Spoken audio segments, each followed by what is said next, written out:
is hot. His mic is hot for 5 minutes.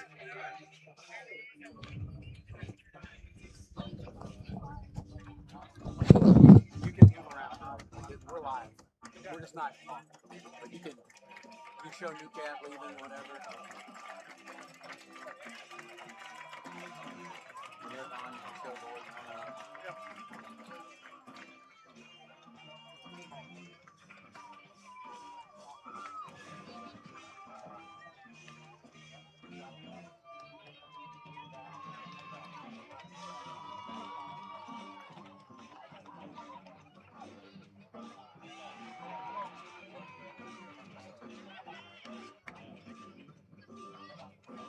Make sure we're on.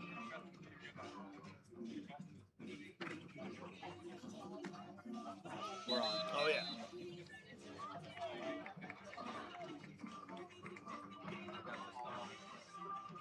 Nice. Where's Mary? Billy, is that Eddie Groothouse? Right below us. Right here, walking, right there in the white. Yeah. No. Right here. No.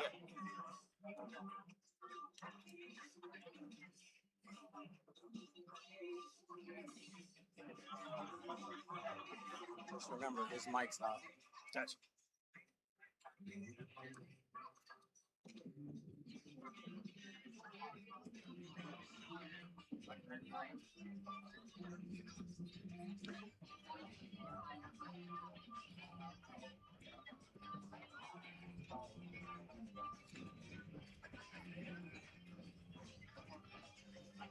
You're just talking about walls. Just talking about walls. You guys can sing the national anthem. No, I don't know. He's pretty popular. Which one? Yeah. Plays a lot of bars and restaurants. Good music. He's pretty good. He had to start at UCAF, like going for a basketball game, and now they're like they're the first game here. So he's just gonna sing it? Or He's national. He's gonna play it. He's not gonna play. I think he is just. I don't know. There's electric guitar versions. He's gonna sing 5 minutes. No, I think he's gonna. I don't think you're gonna see that. Like the Cub Cat kid does. Yeah. I think you're just gonna see. That shit's gotta stop.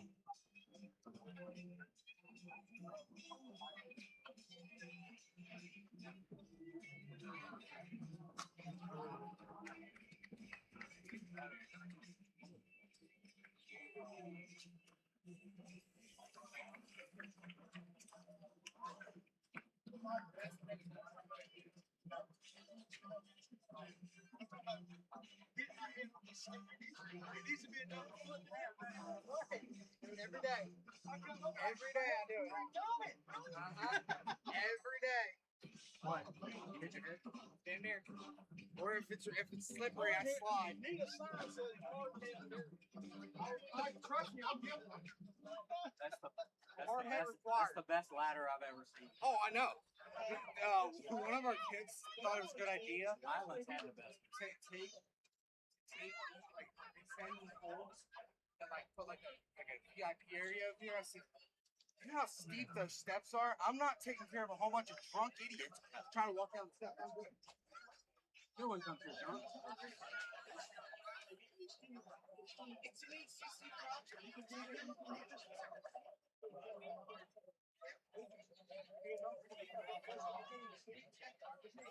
No, I know. Trust me, I know. This guy's got to shut up. Ignore him. Yeah. He's almost like a guy for Ryle. Oh. Forgot about that. How he knows how to cure everything.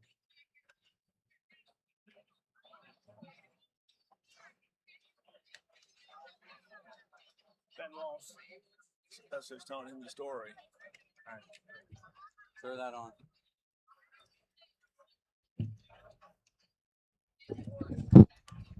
National anthem there. Are they about to? I think so.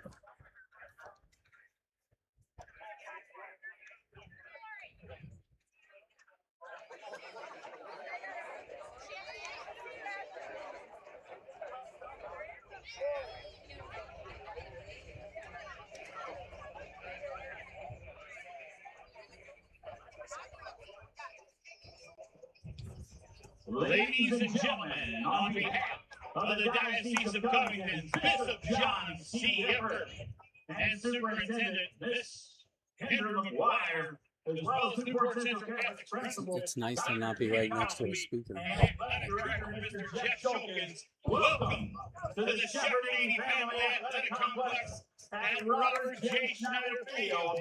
Is it Shefferini? Shepherdini. Shefferini. Shepherdini. Home football game.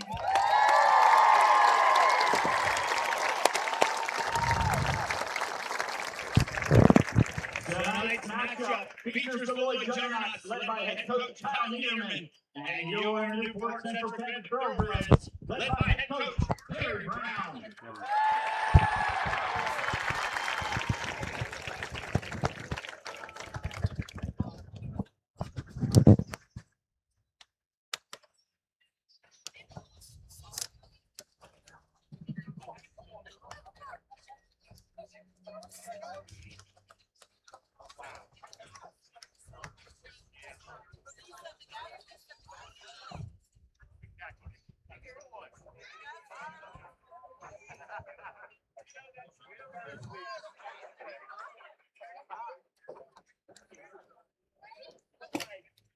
At this time, ladies and gentlemen, we ask you to stand and kindly remove your hats for our pregame prayer, led by Bishop John C. Everett, Bishop of the Diocese of Covington. In the name of the Father, and of the Son, and of the Holy Spirit. Amen. Dear Lord God, we give you thanks and praise for these new beginnings, this new start to a new season, a new school year here at a new sports complex. We give you thanks for drawing us out together to enjoy our time together and this great game. We ask you, Lord, to use this game to teach every virtue and good lesson for life. We ask you to keep both the Juggernauts and the Thoroughbreds safe and healthy, and offer your divine protection. And let us cheer on our young men and have peace toward one another. We ask all of this through Christ our Lord. Amen. Almighty God bless you in the Father, the Son, and the Holy Spirit. Amen.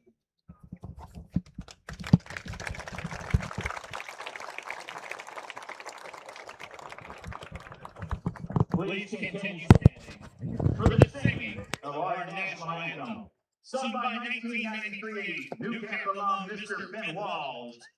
Ben was recently inducted into the 2026 Northern Kentucky Music Legends Hall of Fame, which honors musicians, singers, songwriters, and music industry types who have come out of the Northern Kentucky area. Everyone give a warm welcome to Mr. Ben Walls.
Country? It plays a little bit of everything. Soft rock.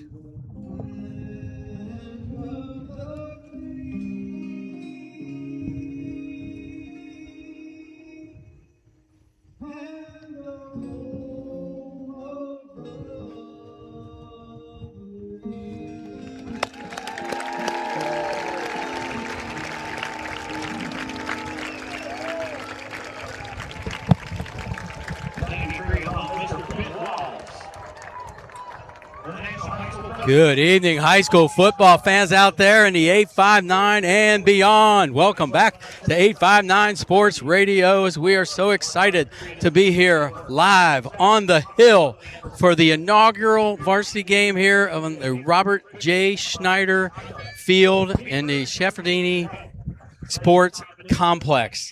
And the first game here is going to feature the Lloyd Juggernauts versus the home team, the Newport Central Catholic Thoroughbreds. I'm Mark Weary, your play-by-play announcer. And I feel like a jockey. I'm so little and I'm surrounded by Thoroughbreds. First, let me welcome in my color man, class of 81, New Cath. Welcome back, Kevin Connor. Thank you, Mark. And it's awesome, and I thank you for arranging this. Getting to do this game means a lot because this is it's a beautiful complex, and school started playing football in 1935. Wow. And it's 91 years of football, and this is the first time they played a varsity game on the premises. I'm glad you didn't make me use my Holy Cross math on that. But also let me welcome in Thoroughbred. Welcome back, Bill Bartlett. Man, we have missed you like ice cream, I tell you. How you been? Been good. How you? Good. And give us an update on that expanding family of yours. It's getting bigger. She's a first grader now, Skylar Rowland. So that's awesome. Let's not kid ourselves. She rules the house. Let's not kid ourselves. And Bill, how much pride do you have tonight being a Thoroughbred alum? This is awesome. I remember when this was a dust field, and now it's a great looking field. So completely different than when I was here. All right, man. So let me get that out of your way. There you go. All right, and Kevin, same question to you, man. It's been a long time coming. This is a palace. Did you ever in your wildest dreams think that this was capable on this land? No, absolutely not. Again, recognize my junior year, half the left field fell down, and the fence went down for the baseball field and everything. We practiced football on it, but the thought was they couldn't stop the slide of the hill. So there was talk about completely abandoning the whole school. I mean, they're talking about selling it because at the time there was a lot of people talking about condos, shopping, but so no, did I ever think this would happen? I did not, and it's turned out better than I could even have ever hoped. And what were your feelings when you walked in and saw the crowd and saw just Friday night lights here in Newport on the Hill? I'd say it's long overdue, and it's awesome. And I'll be honest, I had my doubts when they said they were going to do it. I was like, I don't know if they're going to be able to get the money. I don't know. But you had some big alumni and some other people kicked in and done a phenomenal, like I said, better than I had ever hoped. Really had. And they got the 6-lane track. Yeah. It's just it's changing things here at New Cath, and I'm sure enrollment's going to skyrocket. They've had a couple good back-to-back classes. That's what we're counting on. I mean, it's still a small school. It's a 1A school, but they think from everything, all the studies they've done, they think this is going to have a big impact and keep those classes coming in that 80 and 85 kind of freshman classes, which builds us back up to a good-sized school. I don't know who wanted to toss Bill. Did you see? But New Cath is going to receive. I did hear that. I don't know if Lloyd deferred. Really doesn't matter. No matter who gets the ball first. And when they do, Kevin, we're going to see some fast young talent out there. Yeah, New Cath's not big. They're probably going to be one of the smallest team size-wise in Northern Kentucky. I mean, even smaller than the Bellevues and the Daytonville. They're not big at all, but they have a lot of speed. They have a lot of what you would call hard-nosed, blue-collar type football players. So they're going to be dangerous. If you get the ball in open speed, you got several kids that can take it back to the house. And on the other side of the football, Lloyd's got a converted wide receiver who had, 1,500 yards last year, 15 touchdowns? 15 touchdowns, over 1,000 yards. But the person throwing to him is now gone. Yeah. And so they needed to replace him, so they took their best athlete, which a lot of times is your quarterback. Yeah, absolutely. And we'll see what Colton Barger brings under center tonight as opposed to catching football. Yeah, and I think the great thing for Colton Barger is his surrounding cast. I think they've got like 16 returning starters between offense and defense. So they bring back from a very successful 13-1 team last year. They bring a lot back. I really expect – I think they're ranked fairly – decently in the 3A division, and I think they'll run away with their 3A Northern Kentucky division. And they're to the post. That's awesome. And back deep is going to be number 10, Vander Hunmeyer, and also number 25. He's a freshman, Mark, and be careful if he gets the ball. He's got some wheels and he's open. So it's Gary Rowland. He scored one of the first touchdowns. Who's the freshman?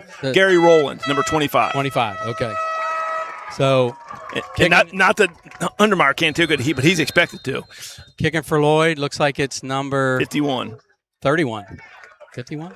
And fielded at the 12. Hundermeyer. Almost went down. Hundermeyer reverses course up to the right hash, and decent return gets brought down across the 25 to about the 27, where the Thoroughbreds are going to take over 1st and 10. And Kevin, man, Friday night football is back. I have been waiting for this since March. Always good. Let's see how these Breds can. I say March because that's when our last broadcast. That's what's for you guys. And then you start thinking football. 28-yard line.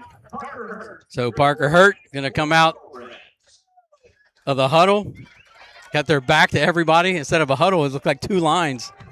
And they break the huddle, and Hurt has 2 wideouts to the left, 1 to the right, and a running back to either side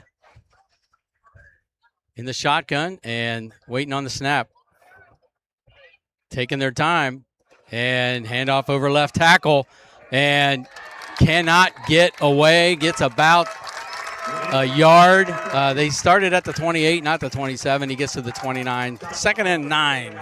Yeah, that's going to be the game right there, Mark. If that smaller, quicker offensive line can get any kind of creases, I think Newcastle will have some success. But if they can't get a little movement, you're going to have a problem getting this offense going because they can rely heavily on the run. Well, look at senior Stone Eichhoff, that right defensive end over here. Yeah. He looks like he could play across the river. It probably could. in the Bengals training camp.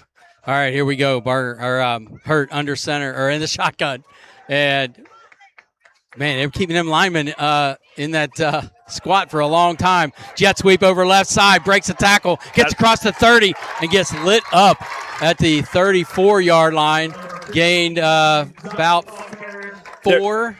And Mark, he didn't make the tackle, 5. But yeah, they came in and slowed him down because Don Bosley out here, is my great nephew, had a pretty decent block, but he held it for about 3 seconds. That's tough to hold any longer than that. And Kevin, this is not a team that's going to thrive on 3rd and 5. This is not where they want to be. With Hurt being kind of a scrambling quarterback, more run than throw. But don't kid yourself. He's got a pretty decent arm, but he's not your traditional drop-back quarterback. You're absolutely right. A running back to either side of Hurt. The defensive line for Lloyd shifts to the left. Anticipating a run. He's going to drop back. The left hand, he flings. Got him. And first down. Thoroughbred still on his feet. That's in the Hundermeyer. midfield. He put the ball on the floor. And let's see. After they unpile, Lloyd's coaches think they got it. And Newcastle got it back. Retained it. Holy cow. What a nice little crossing route there. Yeah, crossing route, a little shallow. That was Hundermeyer, I think, number 10, right? Yeah, he's their main running back. He's good in open field. He gets the ball in open field. You'll see more of that type of thing. Hopefully not the ball on the ground portion of it, but no, they just ran a simple crossing route, shallow across, and he was wide open. Did a nice job finding him and you okay there, first Bill? down. What's the matter? You tighten it to the that way. There you go. All right. Fans are emailing. They thought there was an earthquake. All right. 1st and 10 into Lloyd territory at the 39-yard line. Hurt in the shotgun. 1 wide out to either side, a running back to either side of him. And he's going to hand off to the right tailback up the middle, breaking free to about the 33-yard line. It's going to be a gain of 6, 2nd and 4 for the Breds. Very nice job by the O-line right there, giving him a crease to go through. Leading up in there was Noah Kohler was one of the guys who gave him a little crease. Again, Hundermeyer is very shifty. He gets the ball like that. He's going to pick away, and also he picked up 6 yards. It looked like he ran 3. First possession, we played 3 minutes, and kind of what Newcastle wants to grind this thing out on the ground, kill some clock, shorten this game a little bit, not getting any kind of shootout with Lloyd. Hurt in the shotgun. He's going to live there.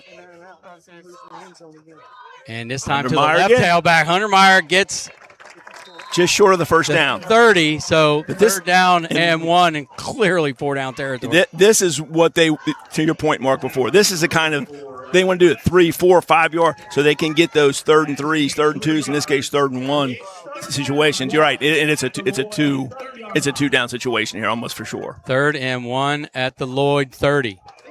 So how did Newcastle do in their scrimmages, Kev? The scrimmage I saw was Ludlow and St. Henry here, and they did okay. They had some, expected first type thing, little problems with the snaps against Covcath. As expected, they were pretty much manhandled, but they stayed with Covcath for the first half of the game, and then the second half, I think depth and size took over. And shotgun for Hurt. And he's going to follow his blocker, and into the backfield was Lloyd. They were all over that little quarterback read option there, and he kept it. Yeah, I think they were hoping for Hundemeyer to get it up inside, for him to get up inside, and he kind of tried to take it to the outside. They just wanted that 1 yard, and I think he tried to break it for a bigger play. And wouldn't that look like a 2-on-1 situation, one blocker for 2 tacklers? Well, again, the outside guy was the corner who squeezed up, so that's when you want to cut that ball right there up inside and try to get that 1 yard. That's all you had. Now they're in 4th and 3. 4th and long 2. 7:06 to go here in the first quarter, and we saw him throw on the 3rd down the last series. Let's see. Hurt in the shotgun. 2 wide outs to the left, 1 to the right. And he's going to bubble screen. Wide receiver screen dropped. And he was lit up by number 4. That was Marjay Peterson. That was Will Stevie as the receiver on that mark. He didn't have a chance. No. Quite honestly, did not have a chance. He would have lost yards if he caught it. Nice defensive stand there by Lloyd after the big game by Newcastle. Put it deep into Lloyd territory, and now Lloyd comes out for their first possession with 6:51 to go here in the first. Yeah, and to your point, Mark, if you're Newcastle, if you want to make Lloyd have that similar type of drive, make him move it down 4 or 5 yards time. They don't want any big plays, big open field, big gash plays. That does not play well into Newcastle's plan for this game. And we had the coach out there tying the shoe of Isaiah Jones for Lloyd. Coach, you're a thankless job, isn't it? Coaches do whatever all. you need to do. Don't be surprised if I think Lloyd will start off on the ground, but they feel very good about their passing game. Pitch it over right side, cuts it back up the middle, stands up the defender, but he ends up making the tackle at the 34-yard line, gained 3, 2nd and 7. And who was that, the recipient of that pitch, Kevin? Was that Conrad? Okay. Peterson's out there kind of, humped over a little bit, number 4 for Lloyd. He looked like he got rocked somehow. He's kind of grabbing that rib. Keep an eye on that. Yeah, he is. You're right. That might be a Jim Brown thing. It's kind of Barger. Up the middle again. Hands off up the middle. Gets a first down. Gets to the 43-yard line. Lloyd, 2 plays and a first down. Nice job by the safety, Will Stevie, come up and make the tackle, or it could have been a lot worse than that. That was too big of a hole for the run through. You need to squeeze that down. The linebacker either needs to fill that, or the D lineman needs to squeeze it down. Try to get rid of that. That sideline over there, sideline to side. All right, cool. All right, 1st and 10 at the 47 of Lloyd. Their first possession, 5:50 to go, no score. Handoff up the middle this time. And nowhere to go. Although he's technically not on the ground yet. So he's laying on top of a pile of players. But it was 21. I thought, was that 51? No, that was 21. That was Tomlinson, their featured running back here at Lloyd. It's going to be Tomlin and Barger a lot this year. I'm going to guess that Avery, just based on what I saw, Mark, I'm going to guess that Avery Conrad's going to cut into some of those carries because he ran the ball hard the 2 times he's touched the ball. Yes, he has. 2nd and 9 at the 44. Play action. He's going to keep it. He gets chased down in the backfield. Oh, man, that's Newcat defense right there. That was outstanding. The ball. Yes, absolutely. That is Phoenix Hundemeyer, sophomore, making that play. Really nice job of coming up and filling that and then delivering a blow when he had the opportunity. So you got 3rd and, 12? Lost 4 on the play. And, Kevin, you played defense here, right? Yes. And you probably made all kinds of plays like that. Defense, well, I mean, we won't talk about the ones that got behind me. We won't talk about those. But 3rd and 12 at the 41 of Lloyd. They just jumped off sides. Call a timeout. Oh, they called timeout. Yeah. Okay. So, Kevin, speaking of your playing days, I was asked by one Rob Lohr, who was a 7th grader when you were an 8th grader. Yes. And he wants me to ask you about your memory of that.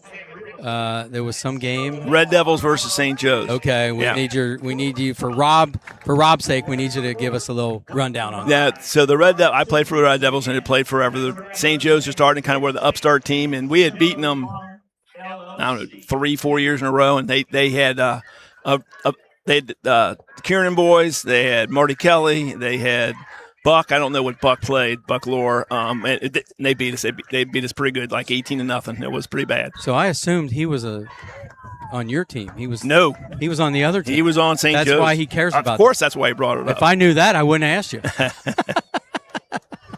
I thought he was thoroughbred through and through. Oh, he is, but that was St. Joe's grade school. This was for Red Devils. This was before. Gotcha. A lot of the teams from both teams came up to Newcath. Gotcha. All right, dropping back is Barger. Getting pressure. Oh, that looked like a hold.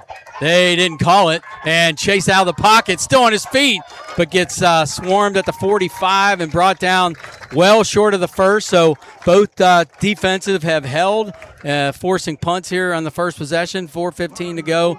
No score. Clock ticking first quarter. And, man, just wait till that sun goes down, Kevin, and these lights are blazing here on the hill. Mark, that was a fantastic play by defensive end Joe Oswald. He didn't make the tackle, but he caused that play to be blown up by getting in there and putting pressure on the QB. All right, so punter, we saw him warming up, got a good leg on him. Yep.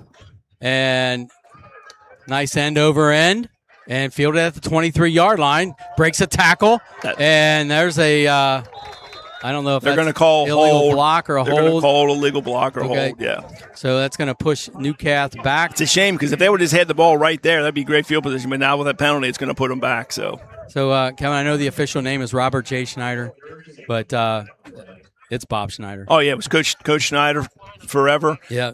Yeah. My dad would call him Bob and Coach Schneider. So yeah. So yeah, he was. We talk about that. He was one of those guys who was in addition to just being a unbelievable gentleman, good man, he had a presence about him. Yeah. He always looked like he was mad at you on the football field.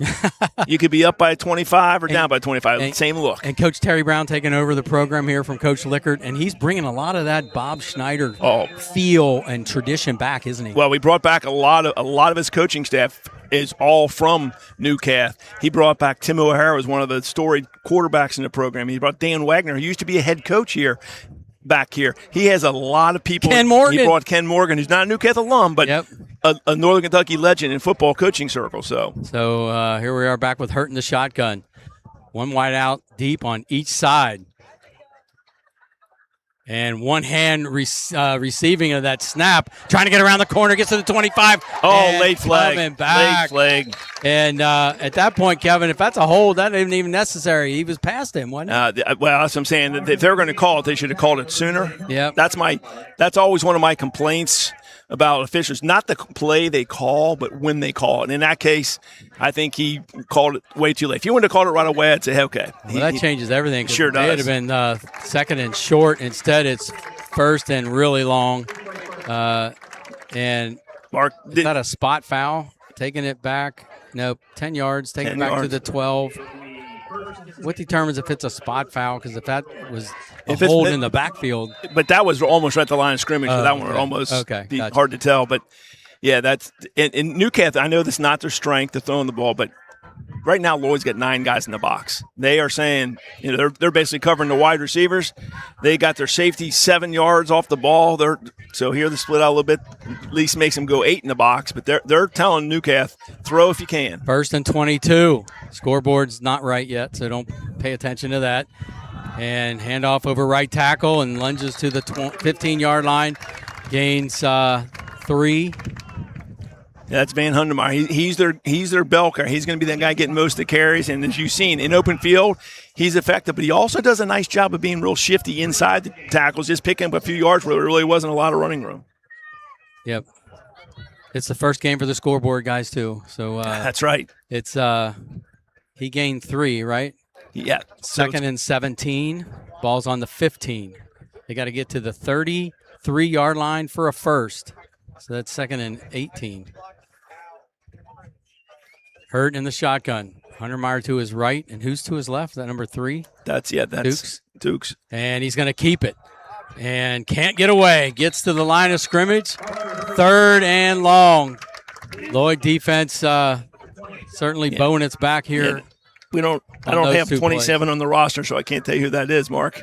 Oh, Lloyd? Yeah. That's too bad. So I'm not sure who that is, but he did a nice job filling there from his linebacker position. Conrad and number 27, who I don't have a name of, is. You know who 27 is? Who's 27? Got 3 Lloyd guys here. We'll find out. They don't. Not sure. So all right, here we go. 3rd down and 18. Ball's at the 15. Now, if you're Newcath, you want to be aggressive, but you don't want to do anything that puts you in peril here. Hurt, waiting on the snap. Dropping back. Flushed out of the pocket to his right. He's got a guy. Fires up the sideline. Dropped it. Oh, had the first. Oh, man, in the breadbasket. That was a nice job by Hurt buying himself some time and then connecting. The ball was there. I mean, he's good vision downfield. He did a really nice job with that. And he's on the run. The wide receiver's on the run. And they connected. He just couldn't bring it in. And as a result, the Newcastle's going to have a 4th and long, and they need to get a good punt to get out of here. And you got to be careful here. You don't want to get this to one of these speed backs in open field. I guess diving out of bounds towards the sideline catches have not hit the practice field yet. So, and the punt is going to be fair caught by number 1 there, Jones, but he got bumped into by Peterson, and that could have been a disaster. That could have looked like. Don't talk about the Reds game. Don't talk about that. I'm still not over that. That was all right. That was brutal. All right. That was worse than something you see in D-League novel. I tell you, Don Fuller, my Cottage AC, we wouldn't have got Cokes after that one. I can tell you that one from the Pioneer Park concession stand. So 1st and 10, Lloyd, their first snap into Newcat territory at the 48-yard line. No score, 1:17 to go here in the first. 3 wideouts and a triangle over here to the right.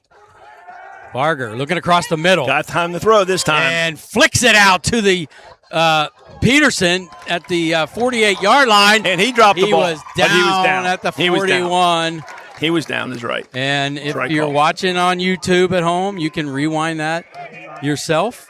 Double tap on the screen, a little 8-second rewind, and you can see if it really was a fumble. Yeah, he had time to throw it there, Mark. A good job by the secondary of Newcath. Prevent anything big. He had to dump it off to his relief valve, and who did a nice job of getting upfield. That was a nice little pitch, little flick. Yep. So 2nd down and 3 at the 41 of the Thoroughbreds. Barger in the shotgun. A little confusion, the Breds. And they're going to have a legal procedure here. Offsides. No. They must have lined up offsides. If that's offside, yeah. It's the only way you can be offside for a non-offensive player. So, and that's unforgivable. As a coach, Kevin, you're looking down that line, right? Yeah, you see the ball. That's a simple one to not do. I don't know who it was. Yeah. The real atrocity, if it would have been the wide receiver, that's when you really get upset. Yep. Terry Brown down there incognito with the new goatee. I haven't seen him with that. And he's the defensive coordinator. He calls the defensive shots, following on his success at Covcath. 2nd down now and 8. Right up the gut. Tailback, and there's 2 hats on the ball, right? Is that what they say? You want multiple hats on the ball, and that's what Newcat got on that one after a nice gain of about 4. Yeah, Hundermeyer, the linebacker, and Stevie, the safety, both combining on it and doing good. The first quarter's gone already. Wow. Well, was it 1 incompletion? For who? For Newcath? In the game. No, which typically stops the clock. Out of bounds. They've only had like 4 passing plays, period. Right. So I'm thinking of things that stop the clock. Yeah. And we had a penalty, and then we had 1 incompletion, and all of a sudden it's second quarter. So give us an email at 859sportsradio@gmail.com. We'd love to hear from you out there. Got to be some Newcath alumni checking in. They might all be here, Mark. Yeah, that's true too. But yeah, heck, we may not need the lights as this game goes at this pace. That's true. Kevin, there's only one thing I missed tonight that I wish was here on my way in was Roy Rogers. Yeah. Oh, without a doubt. Oh, man. Bill, he was leading the cheer. Mr. Patterson. Oh, yeah. He's an ex-teacher here, and he used to do this. Oh, yeah? Back in my day, even, yes. Oh, that's funny. Where is he? He's right there in the blue. Oh, gotcha. Yeah, he did this for years. He was always that guy who got everybody fired up. Yeah. And that was the baseball coach with him, I believe, right? Yeah. Getting the hang of that camera, Bill? Here we go. We're getting ready to roll. All right. Third down, right? Big play right here, Mark, for both teams. 3rd and 5. So at the 43-yard line of the Thoroughbreds. Barger, play action, rolls out to his left. Has time, goes on the run. Complete at the 40. Stiff arms for a first down. Thrown forward to the 32. And really nice route there. And nice completion to Tomlinson. And Tomlinson did a nice job of picking up yardage after catch because he was right at the first down marker, but then he made two missed tackles. And thus you got a first down for the Juggernauts. Their first down in Newcat territory, right? Yes. So this is about where Newcat got on their first possession, heading in the same direction, but ended up not getting a 3rd and 1 and not getting a 4th and 3. So Barger in the shotgun. Running back, right, tailback gets it, and dragging tacklers. First down. Holy cow. Strong kid, Avery Conrad. Yes, he was. He hit Hundermeyer, hit him, and then it took Stevie and Bosley to finally finish him off. He took 3 guys to take him down. He is not a big kid, and he does not have those tree trunk legs. I don't know how he did that, but he's strong. I'd love to know what he's squatting. He runs hard. So I said I think he's going to steal those carries. I think you're right. Other players. He runs really hard. He's the tailback. Tomlinson offset. Play action rolling out. Completes in the backfield and gets a really nice gain on first down inside the 15 to about the 12. Just a fake and a bubble screen off of it. Froze the linebackers, but nice job actually by Stevie, and then actually from the quarterback, Hurt getting off his block to get in on that tackle. And Kevin, how much easier is that after the run success? Oh, it makes all the difference in the world. That's what I'm saying. And right now, Lloyd is not trying to throw the ball downfield. They're just trying to get it out in the flats for their skilled position. 2nd and 4. And this time, handoff to Conrad. Spinning, dragging more Thoroughbreds for a first down to the 5. It's going to be 1st and goal for the Lloyd Juggernauts. Mark, they had read that play. The backside end was there and just could not make the tackle. We hit him with would have been a 1-yard gain, but he broke that tackle and kept on going and got the first down. So first down and goal at the 5. 10:03 to go. No score, but Lloyd knocking on the door. My guess is you're not going to – if the ball's thrown, it's going to be laterally again. You're not going to see him go down the field much with this. Oh, runs into Tomlinson, who can make nothing out of it. So it's going to be 2nd and goal from the 5. Kevin, I see a lot of people sitting in folding chairs in the behind the end zone. What's that? I believe. What's that group? And are they there all year? That I don't know, but I think these you're talking about some of the people were very involved in getting this done, this field, and whether they be donors or fundraisers, honoring and all the dignitaries. So yes, I would say. They got the worst seat in the house. Yeah, that's what I said. I'm not sure I like that seat either. I would not want to be in the end zone. Maybe it comes with free food.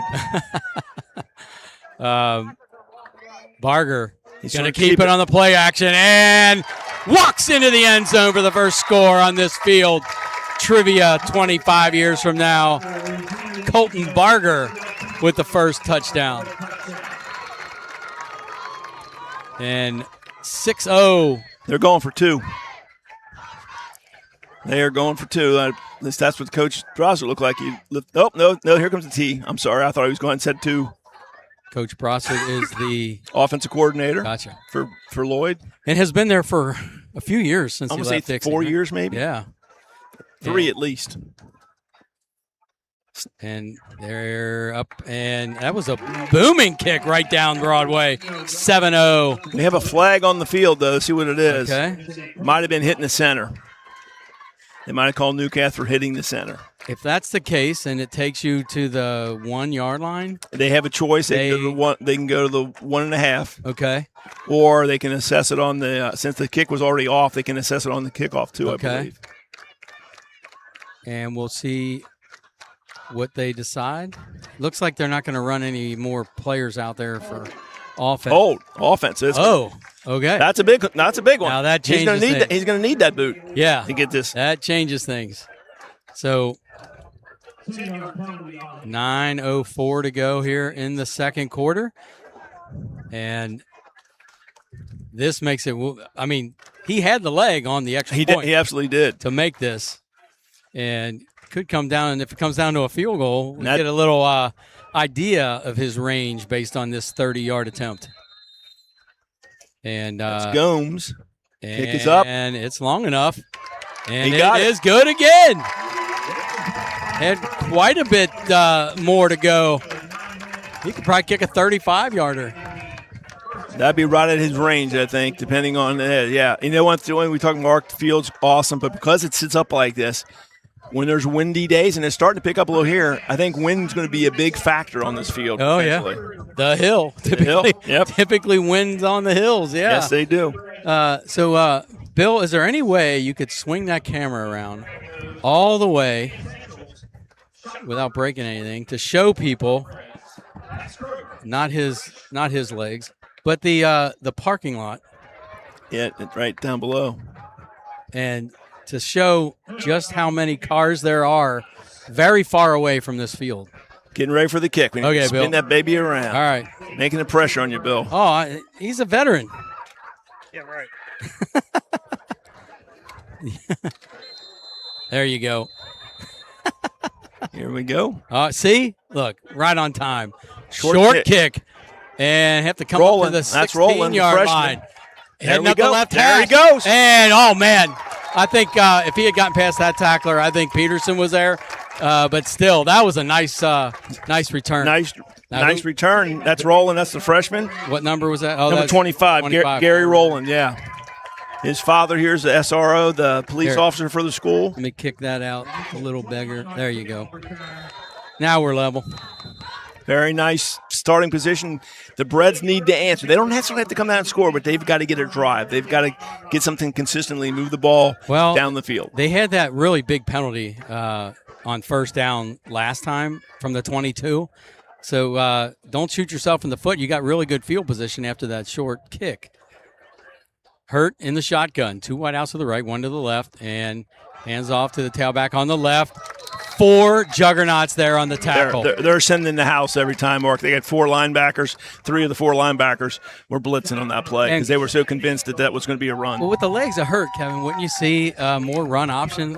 And if that's the case, kind of like if someone's out there on a basketball court jumping on the wings, you do that little backdoor fake. You might see that coming. I think, to your point, they're trying to establish inside so that becomes effective because if you can't establish that inside, that also will struggle as well. Like we saw Lloyd do on that last possession. They lead 7-0. And one thing I love about this field, Kevin, is the sun sets behind us. Yes. Not in front of us like some of these fields. Hurt sends a man in motion. And they fake the jet sweep. And there it is. There it is. And he gets tackled at the 45-yard line. And kind of like what I was thinking. Very nice job of setting up. They did it with the fake jet sweep, which froze the inside backer, which allowed Hurt to get to that gap and to have a nice pickup. It's very manageable 3rd and 3 situation for the Breds. Who did he complete the third down to on the first possession? Did Hurt? Van Hundermeyer. Van Hundermeyer. Number 10. Yes. So keep an eye on him. We got a wide out over here on the right, Jonathan Meyer. 2 wide outs to the left. So very capable of throwing here as they have. And up to Hundermeyer. First down and more. Breaks the tackle. juking right and left and gets all the way to the 44-yard line of Lloyd, their second trip into Juggernaut territory, and trying to tie this thing up. They trail 7-0 on their home field in the inaugural game here, and everyone wants to leave here with a good memory in your first game on your home field, and Lloyd wants to do nothing but ruin that. Absolutely. The final tackler tomorrow was the quarterback. Barger's playing at one of the safety. He's stepped up at linebacker now, so they got you got a 4-4 with really tight linemen for the linebacker. Hurt in the shotgun. And quick wide receiver screen. He's got a blocker out there. Gets thrown forward, which really helped him. Just short of the first down. That was to the 36-yard line, 2 yards short, but on first down, that's probably their biggest play on first. Yeah, that was Meyer, who had trouble catching the one down earlier. He did a nice job getting that and didn't get upfield, so give Newcat 2nd and 2. Very nice pickup on first down. Love to see those blockers blocking downfield. 6:13 to go, clock ticking. Second quarter, 7-0. Juggernauts. Hurt in the shotgun, one wide out to the right, two to the left, and one running back to either side of Hurt. Hand off to Hunter by nothing there. Nope, right up the teeth of that very big defensive line for Lloyd. And, Newcastle just not getting the push for that to be a success. West was able to defeat his block and basically came in untouched into the backfield. And Kevin, you really, if you're Newcastle, you really wanted to pick that up on second down and not have to repeat what happened last time you were deep into Lloyd territory where you lost on third down. So I don't think we're going to see it up the middle. Look at that line up the middle. Evan West, 54. You got all right, sliding over to the left side, and then Lloyd D-line adjusts. Two guys in the A gap. And he's going to hand off the – what a block! He's got open field. Be gone. Nope. He's going to be tackled out of bounds inside the 15-yard line. Lloyd closed out quickly. Oh, man, what a burst through that hole. That was Isaiah. A huge block. That was Isaiah Jones on the final tackle, but Huntermeyer did a great job, Mark, of giving enough of a shoulder fake that he froze the outside backer and then just outran him, and then Jones had to come over from his safety position to have a touchdown-saving tackle. Man, great play call there. Who's calling the plays for the offense? He coached it last. I'm trying to think of his name. He was worked at Covcath last year. Worked on the offense. He was the JV offensive coordinator, I believe. Okay. Two wide outs to the right, one to the left. So Terry Brown brought some of the Covcat talent with him from the coaching staff. And rolling out on the keeper. Another nice block. Has block a block on in the front edge. of him. Oh, man. What a tackle. But Isaiah Jones with a little double flex.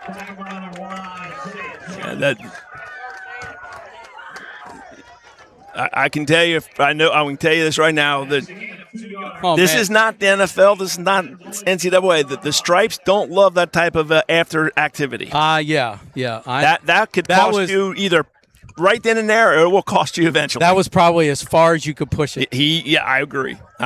But the kid was happy. He sure was. He made a great play. He really did. Yep. Different running back. 2nd and 8.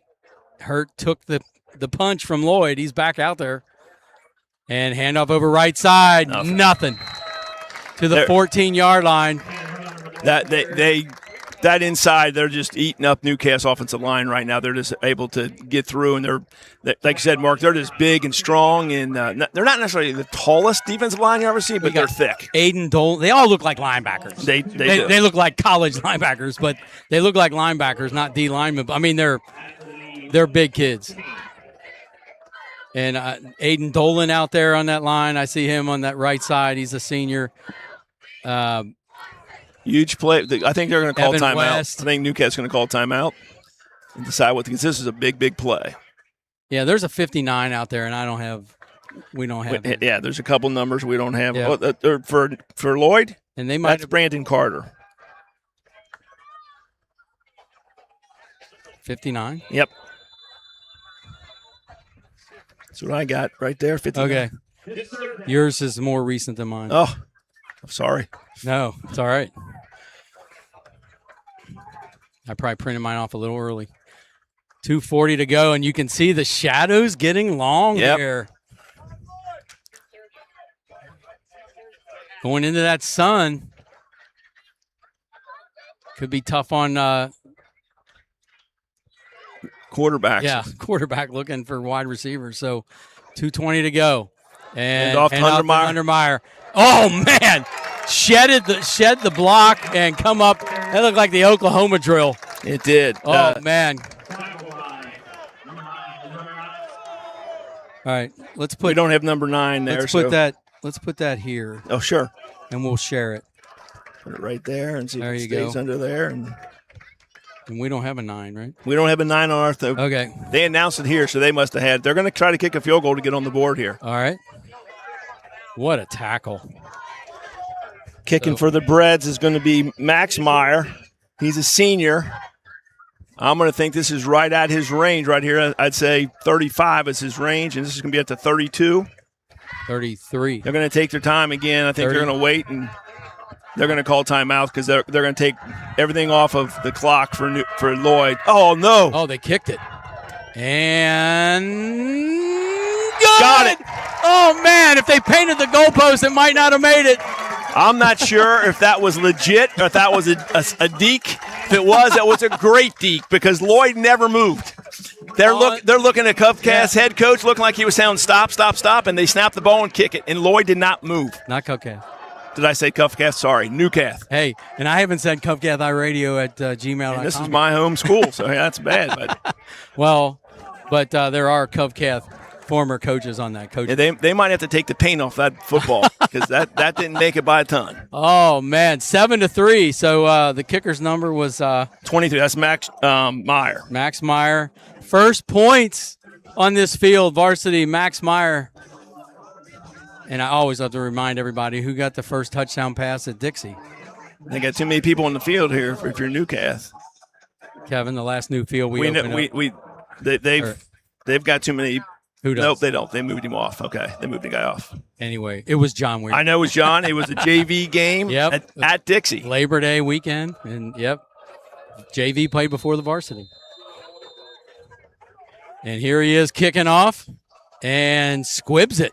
And fielded on the run. That did not work out well for Newcath at all, and works out really well for Lloyd on the return up to the 46-yard line. Yeah. That was Tomlinson up there who made that catch and run. So you're kicking to one of their leading ball carriers right there. You're right. That didn't work out the way I'm sure they hoped. Terry Weary, home from a long 12-hour shift at the hospital, rushes in, doesn't eat, doesn't change, gets on and makes sure that.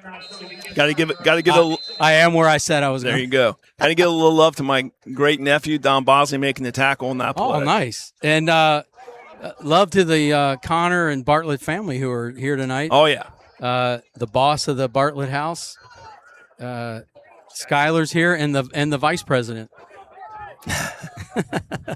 Pretty much so. Stephanie. I'm not wrong, am I? You're not. Changing the play. They're in a cover 2 situation. They see it. Barger in the shotgun. And looking at that right sideline, intercepted. And he went up to get it, couldn't come down with it. That was the quarterback hurt, and he did a great job playing it. He played that perfectly. Cover 2, you're the corner, so you're jamming the receiver, and then you're dropping back as long as there's no one coming out in the flats, and he did it perfectly. And he's looking right in the sun. And he looked right in the sun. But he had that ball. I think he caught the back half of the ball and just couldn't hold on to it as he came down. I can't think of a field that has shadows like this when the sun's going. Maybe Ryle? Yeah, I don't know. This is a unique. Ryle's the other direction. Yeah. So 2nd and 10 at the 46. Fake. Screen. And complete. And it's wide. A lot of running room. He's got blockers.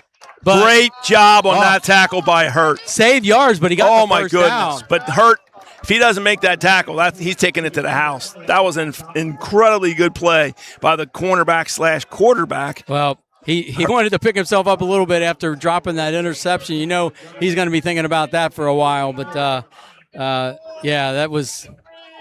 There's a little bit of confusion on the Lloyds here, what player they're going. So All right. Well, look for them to go send somebody deep. And nope, handing it off. Hand off straight up the middle. Oh, he broke 3 tackles. And broke 4. And almost broke a 5th. And got tackled after the first down, knocked out of bounds at the 28-yard line. If you're Newcastle, that's something you can't do. When you have the opportunity to make those tackles, you got that Conrad? Yeah, that was Conrad again. He's been their guy. Athletic kid. Yeah, when you have a chance to make a tackle a yard down the field and you miss it, that almost never ends up well. 7-3. Lloyd marching again. Scored on their last possession. Play action. And looking for a comeback route. And almost saw a pick 6 right there. Oh, it was hurt again. Ball hawking. And he's so mad again. He read the route perfectly but couldn't get there. What a throw, though, by Barger. And Hurt read it perfectly, was maybe a half a step short to get it and taking it the other way. That was going to be 6. That was going to be 6. Yes, it was. He stopped 6, and then he almost scored 6. So. To his credit, he was able to still make the tackle because sometimes you go for the ball, you miss it, and then it's an easy touchdown the other way. Now, clock management is becoming a factor here with 26 seconds left in the half. And 1 timeout. 1 timeout left. Yeah, you're right. 3 for Newcastle, 1 for Lloyd. So, if you're Lloyd, you want to get chunks. You don't want to get 5 yards and a pop here because you're going to run out of time. If they go sideline, they can go okay. But if you get the ball in between the hashes, they got that 1 timeout left. And if you make a tackle inside the hashes, it's going to be tough to not use that final timeout and not set up your kicking The team. kicker was who for Lloyd? I think, do we have a number for him? We did. No. I apologize. I can't remember who it is. But he can make a 30-yarder. He can make a 30, probably 35. Yeah, and so the extra point was a 30-yarder.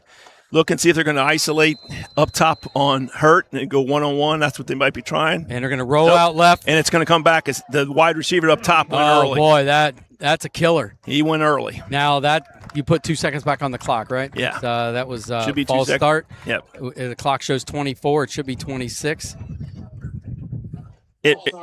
Quite honestly, at this point, it doesn't hurt you as much because Well, the 26th. There you go. Yeah. I was wondering if they were going to tell him that. So 7-3. And Kevin, is this the game we expected here? A little low scoring? Lower than I expected. I'm actually pretty happy to see the way the Breads offense has moved the ball in Lloyd. I really am. 26 seconds left. Barger in the shotgun. 1 wide out to either side. Play action. Rolling out left. And fakes a comeback throw. And he's going to tuck it and run. And gets to the 21. Out of bounds. Stops the clock with 18 seconds left. And that's a generous spot.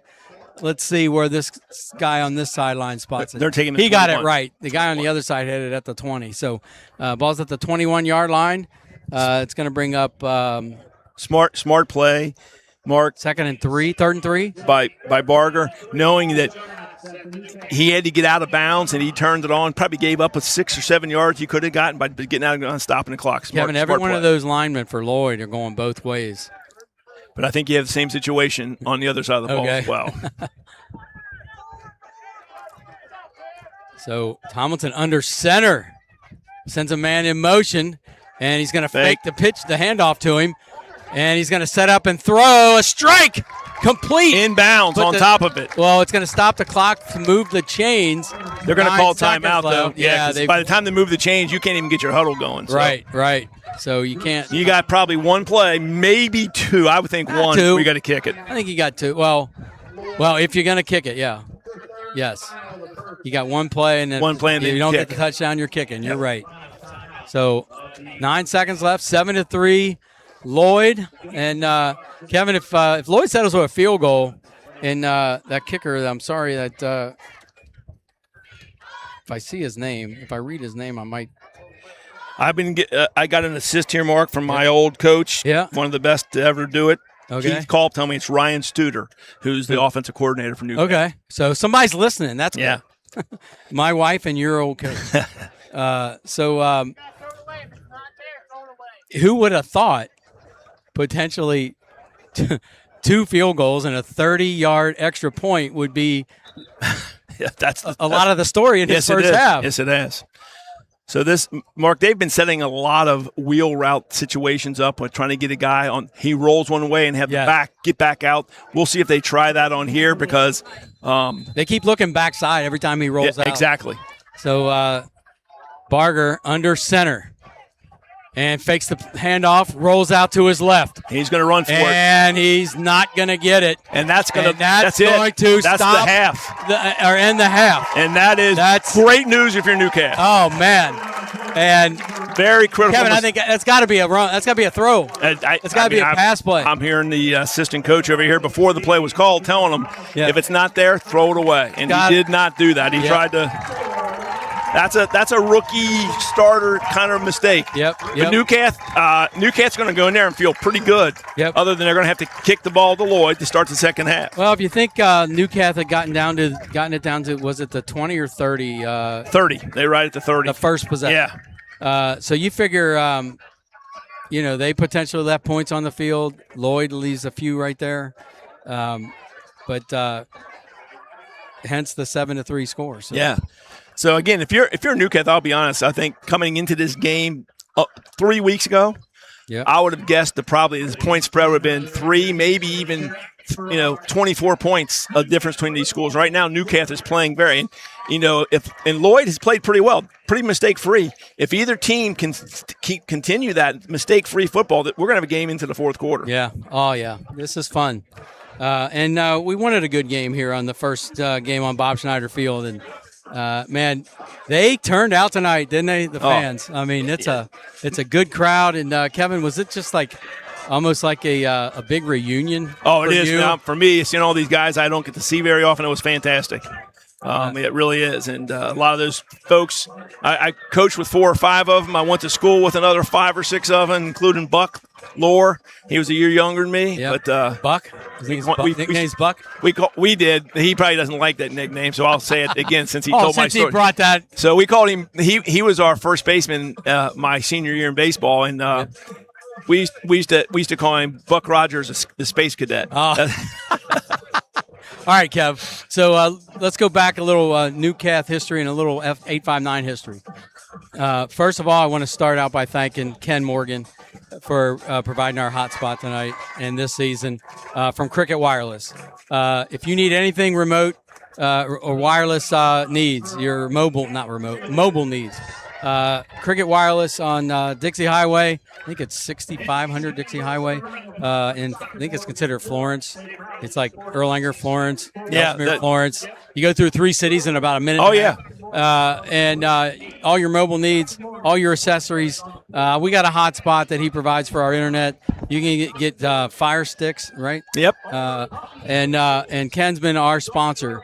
This is the 7th season that he's been our sponsor. 7th year? Yes. Wow. And if you recall, do you recall the first video game we ever did?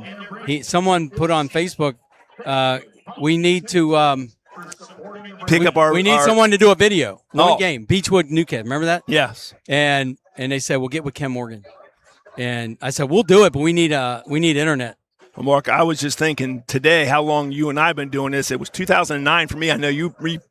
This is 17 years. Oh my gosh. 17 years of doing this.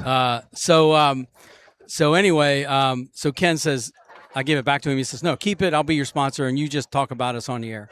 Well, 7th season. So I went to pick up the tower. And it's bailed us out many a time. Oh, God, yeah. Yes. I went to pick up this tower, and this nice hotspot tower that he provided for us. And, okay, do you remember our first ever football game on 859 Sports Radio? Me and you together, 859, let me think. It was on top of a press box on a beautiful sunset night in Campbell County. Oh, it was Campbell County versus Newcastle. Yeah. Absolutely, I do. You remember the first play The first play took it to the house. Who was it? Howard? CJ. The initials, CJ. Now you got me. I'm not going to catch that. Caleb Jefferson. Jefferson. That's right. Caleb Jefferson. Guess who was working Cricket Wireless when I picked it up? Caleb that's Jefferson. Wow.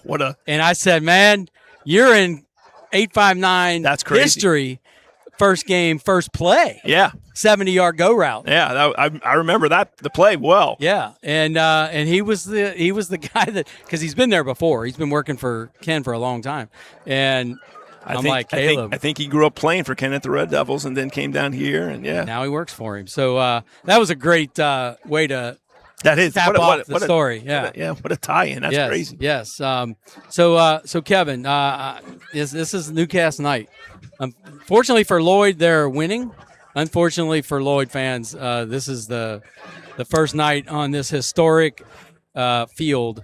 Talk about, Kevin, when you look out and see this, some of the memories of Bob Schneider and playing, wearing that thoroughbred on your helmet.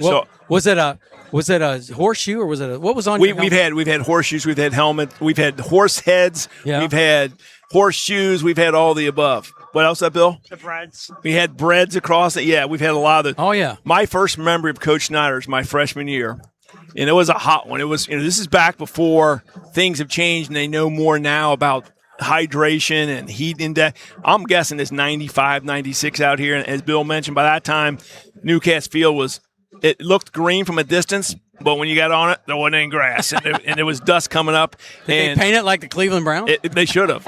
And we're out there practice. It was the first day of freshman practice, and we were running around, and people were dropping like flies. And he had to get coach. And so he wasn't our coach. He was, he was the varsity coach. They were practicing too, and he came walking over to us. And the funny thing was, I'm thinking, I think I'm going to go get a drink of water. And I hadn't done it yet. And Coach and I walks over, and he goes, did you guys make the wrong turn? This isn't a country club. He goes, we don't come here to give out water breaks. Meaning Beverly Hills? No. This isn't a country. I think he more like Highlands Country Club. I think he meant, because he was thinking, hey, this is, you got to tough it out here, guys. Everybody was dropping off, drinking the water. And he's like, that's not how we do that here. Ironically, when he said this isn't a country club, did you take the wrong turn? I'm thinking, US 27. But that was the year. That was the year before. It was the same. Well, it was the fall of the same year. You're correct. Fall of the same year. You're correct. It was your freshman year of football would have been August of 77. Yeah. So it was 3 months later. But no, he was talking, I think, a country club, just like, the tennis and golf pros played it, because he was not happy that everyone was going to drink of water. Let me tell you what, I bet it was a month for anyone asked for a drink of water again on the football. Boy, how things have changed about coaches and water. Now they make you go drink it. I remember there was a coach at Cupcake that will remain nameless, but he was a really tall, bald guy. And he said water is a reward. And, boy, that'll get you thrown in jail now. Yeah, you can't do that, right. Yep. Look at the bad cop out there. Poor Jeff Shulkins. He's got half of the Campbell County here, playing on the field, and he's got little ones running behind him as he's shooing the bigger ones off. I wonder if you hit a ball in his yard in his neighborhood. I think he's doing it because he knows the refs. Who doesn't like this is the refs. Oh, really? They can't stand it. Yeah. Because when they want to get things ready and people are playing in the end zone, they can't get things going like they want. So he's just poor Jeff. He's just following the rules. He's got to be the bad guy. Yeah. Now at Cupcake they play behind. Yeah, they don't care about behind. Like, if they would move the blocking dummies, they'd let them play over there, but they don't like it. All the donors are playing in the other ends. There you go, yeah. So, Kevin, you're a big Notre Dame fan, and when my daughter was there, we took a tour, and we were in the press box, because you talked about the dignitaries. Yes. And we took a tour, it was family weekend, we took a tour of the press box and all that, and we're the club level.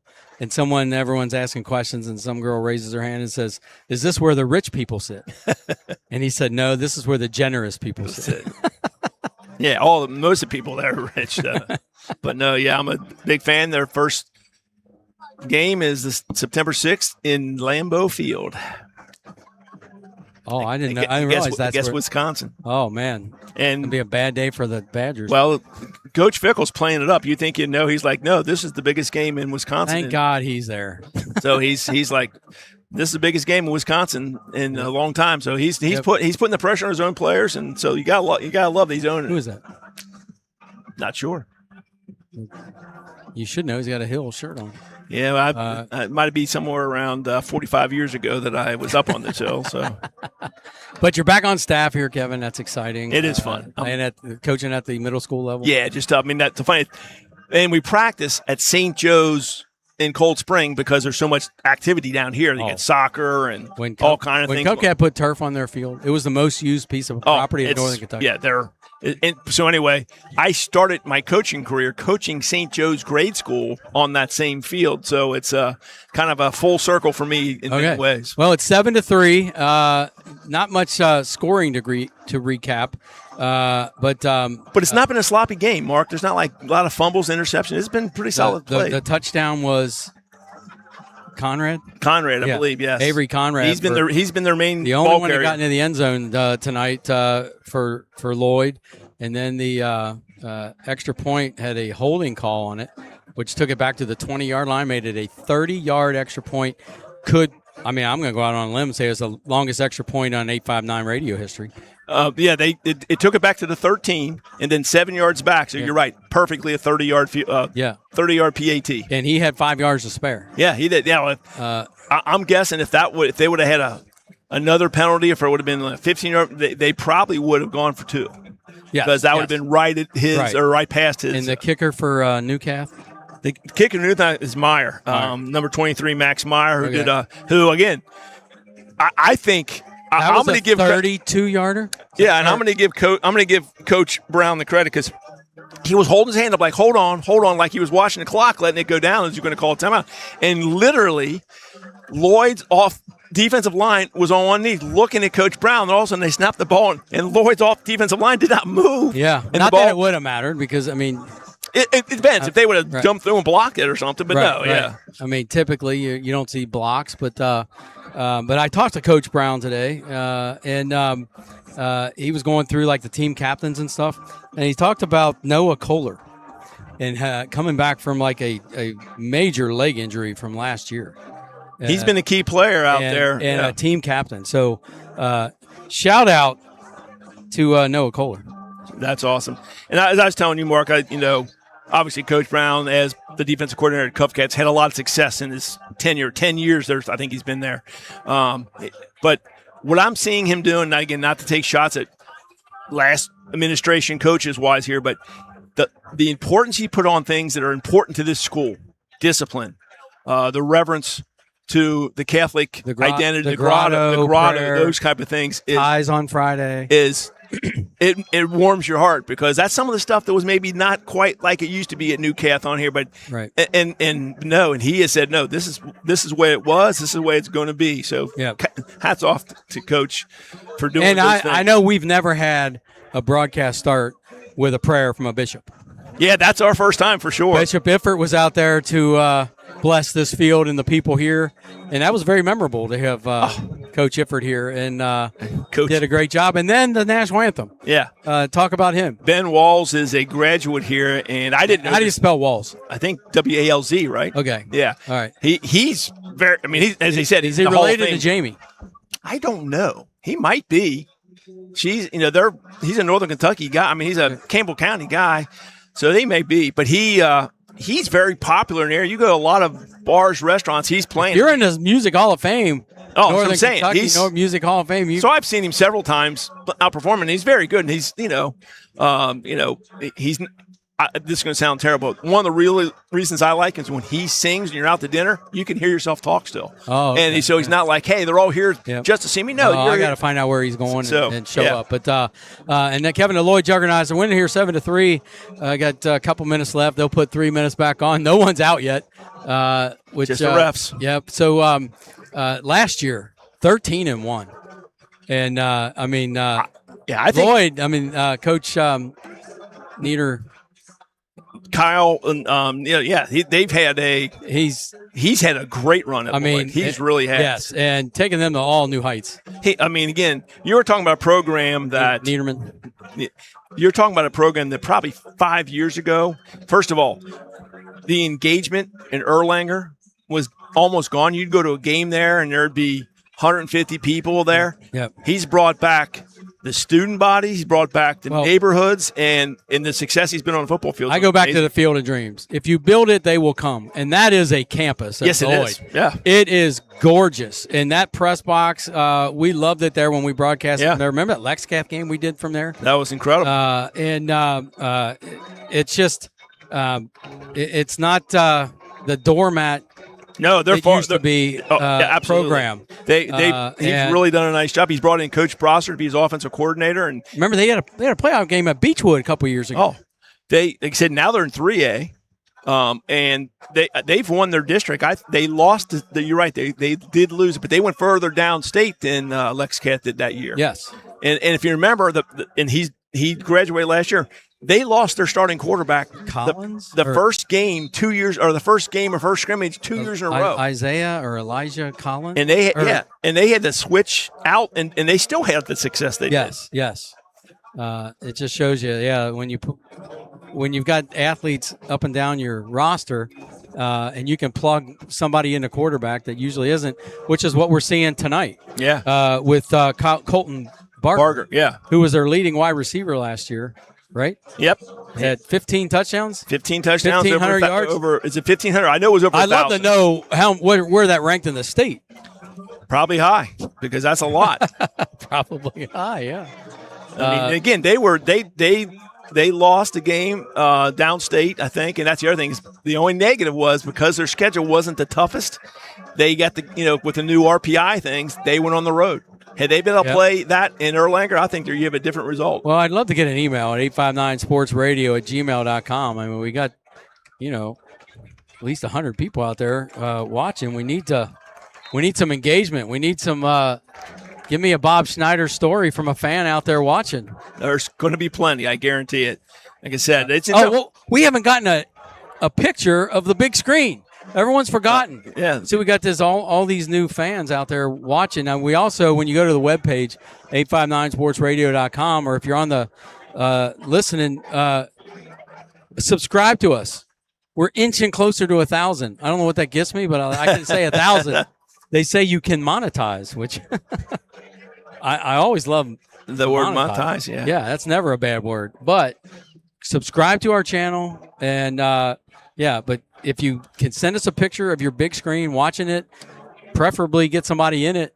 Remember, were you on when we had a newborn, or was that basketball? That must have been basketball. We had a 2-day-old baby. Wow. Who was in the picture with a big screen in the background. That's they had crazy. just gotten home from the hospital, and they were watching a big game. Craziness. It was probably Cooper or Ryle or Highlands or somebody.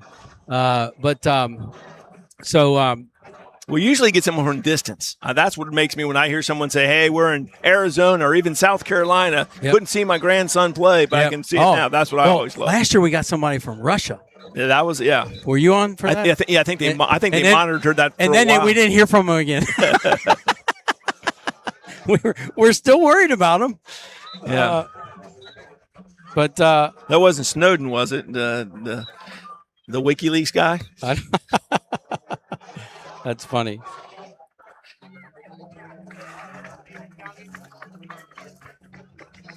Well,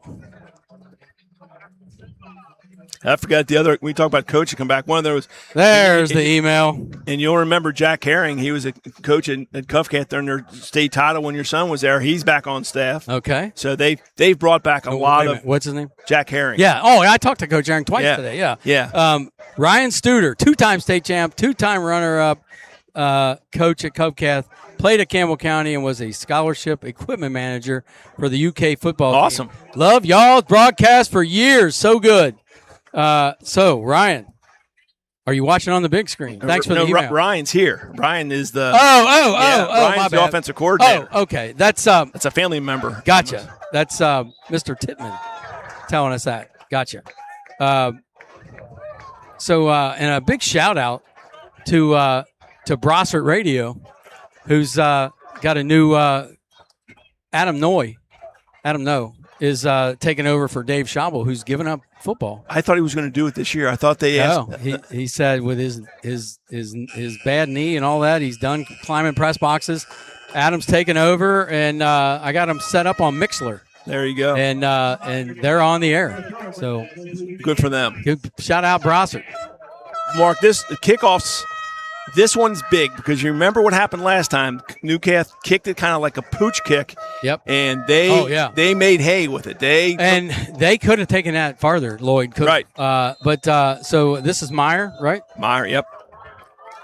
Max Meyer, and he pooches it again, fielded, and That's a better down result for Newcastle. at the 34, and I don't know, was that intentional?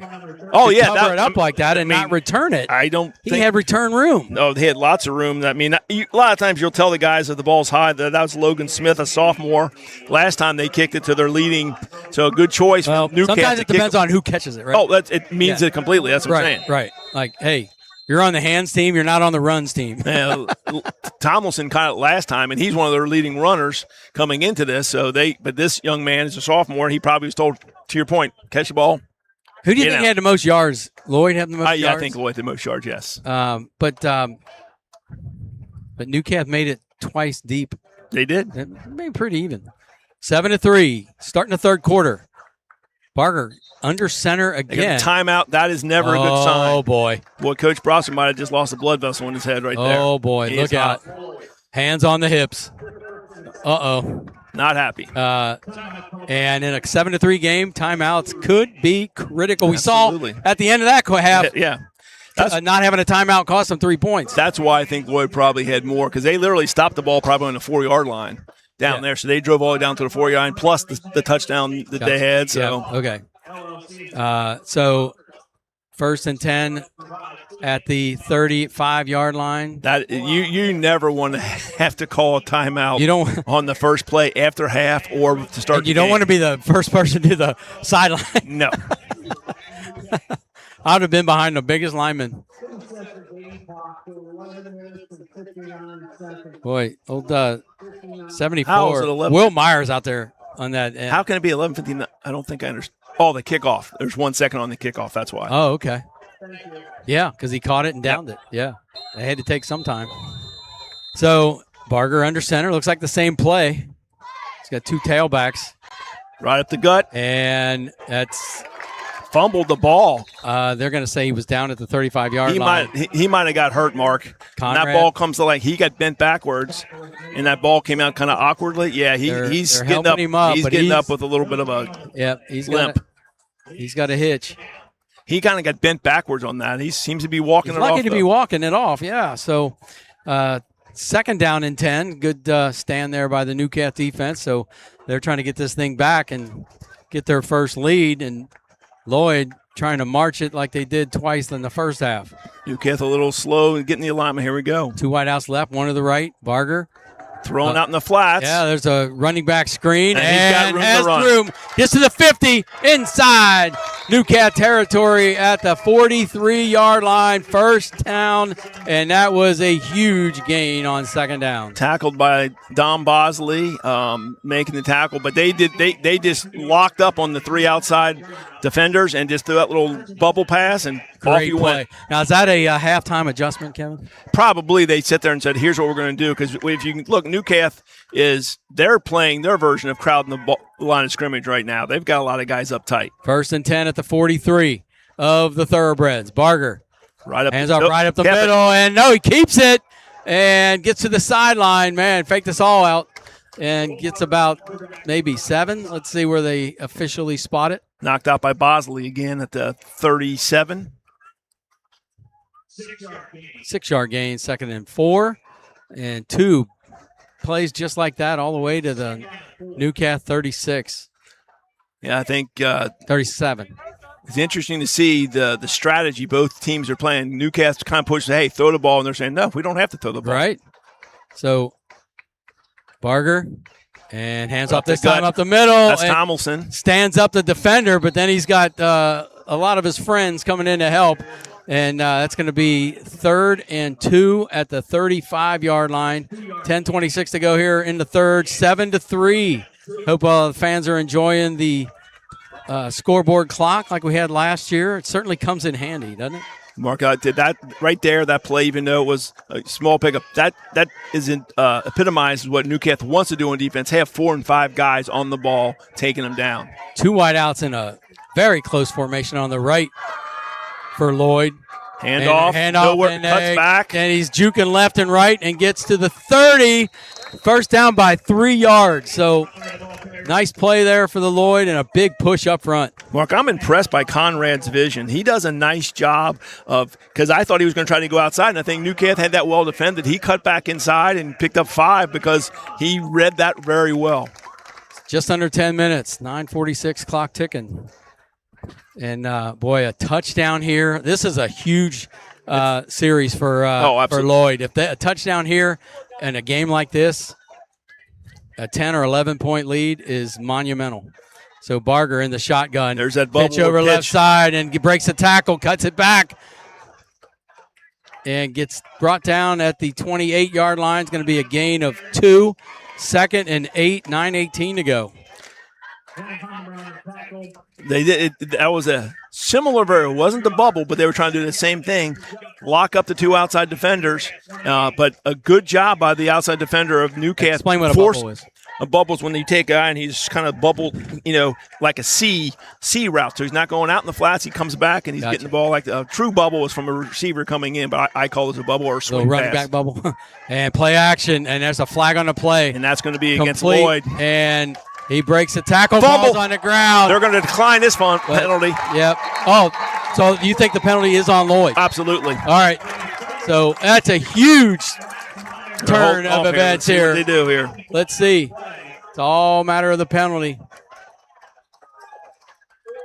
Yes, illegal formation on the Juggernauts. So they had 2 guys on the line, too many guys on the line of scrimmage, and they had a first down, moving the ball, everything going your way, and like in every level of football, whether it's starters or pros, turnovers. It's the major change thing. The game. Major thing. And they're about to potentially put Newcastle in a huge hole, and now Newcastle got the momentum. So again, Mark, that's not right there. He broke the first tackle, second bar, but 3 more Newcastle defenders came, and thus one of them knocked that ball out, making a big change in momentum and see what Newcastle now can do with the ball.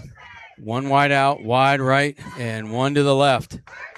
And they've been going with this 2 running back in the backfield with Hurt all day. And switching over to the right side now on the defensive line. And gets away from the tackler, has a blocker, and nice run.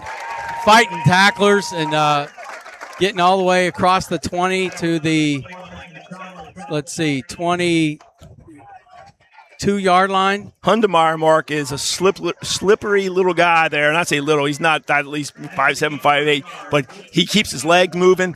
He never seems to get no one ever seems to get a clean hit on him. You're not going to see that. He always just seems to slide that block off. For a high school running back, he's one of the smaller ones. Yeah, well, he's small, but 5'7". he's not, yeah. But he, like I said, he never seems to get a clean hit on him. If you look at those helmets out there, they're almost all the same. Newcastle is not a very tall team. There's not many standing out over the other ones. Hopefully their basketball team fares a little better than that. 7:55 to go, 7-3. 2nd and 1 on a huge first down play. Snapped. And sends a man in motion. Jet sweep of the right side. He's got back upfield. Turns a corner. First down across the 25. Really nice job by the Lloyd defender, Mark.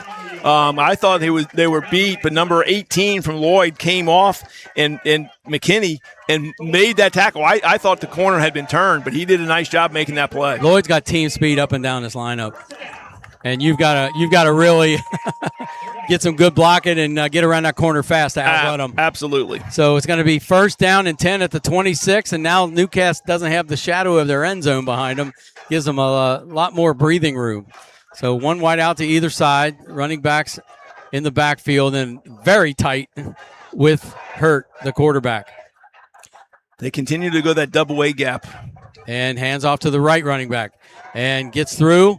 Gets to the 30-yard line, gains 4, 2nd and 6 at their own 30. 6:56 to go in the third, clock ticking, and another grind them out drive here starting for Newcastle. Yeah. And that's going to be their MO. And so so far they need to hold on to the ball and not make sure they don't have a turnover because they're doing what they want to do. What you're seeing Lloyd do on the defensive front is they're taking, if you'll notice, they slide. Yeah. They're 2 inside tackles. And they literally get in each gap next to the center. They call it the A gaps. And that's how they've been doing it. And Newcastle, so in that pre-read snap, they jump to one side. They jump to one side. They think that's where it's going to go. And Newcastle at that time predicted it and then ran off of that, ran to the next gap over, and thus they were able to pick up a nice 4-yard gain. And is that a read option then after that? A one hand on the snap broke up the play. Like, that was disaster.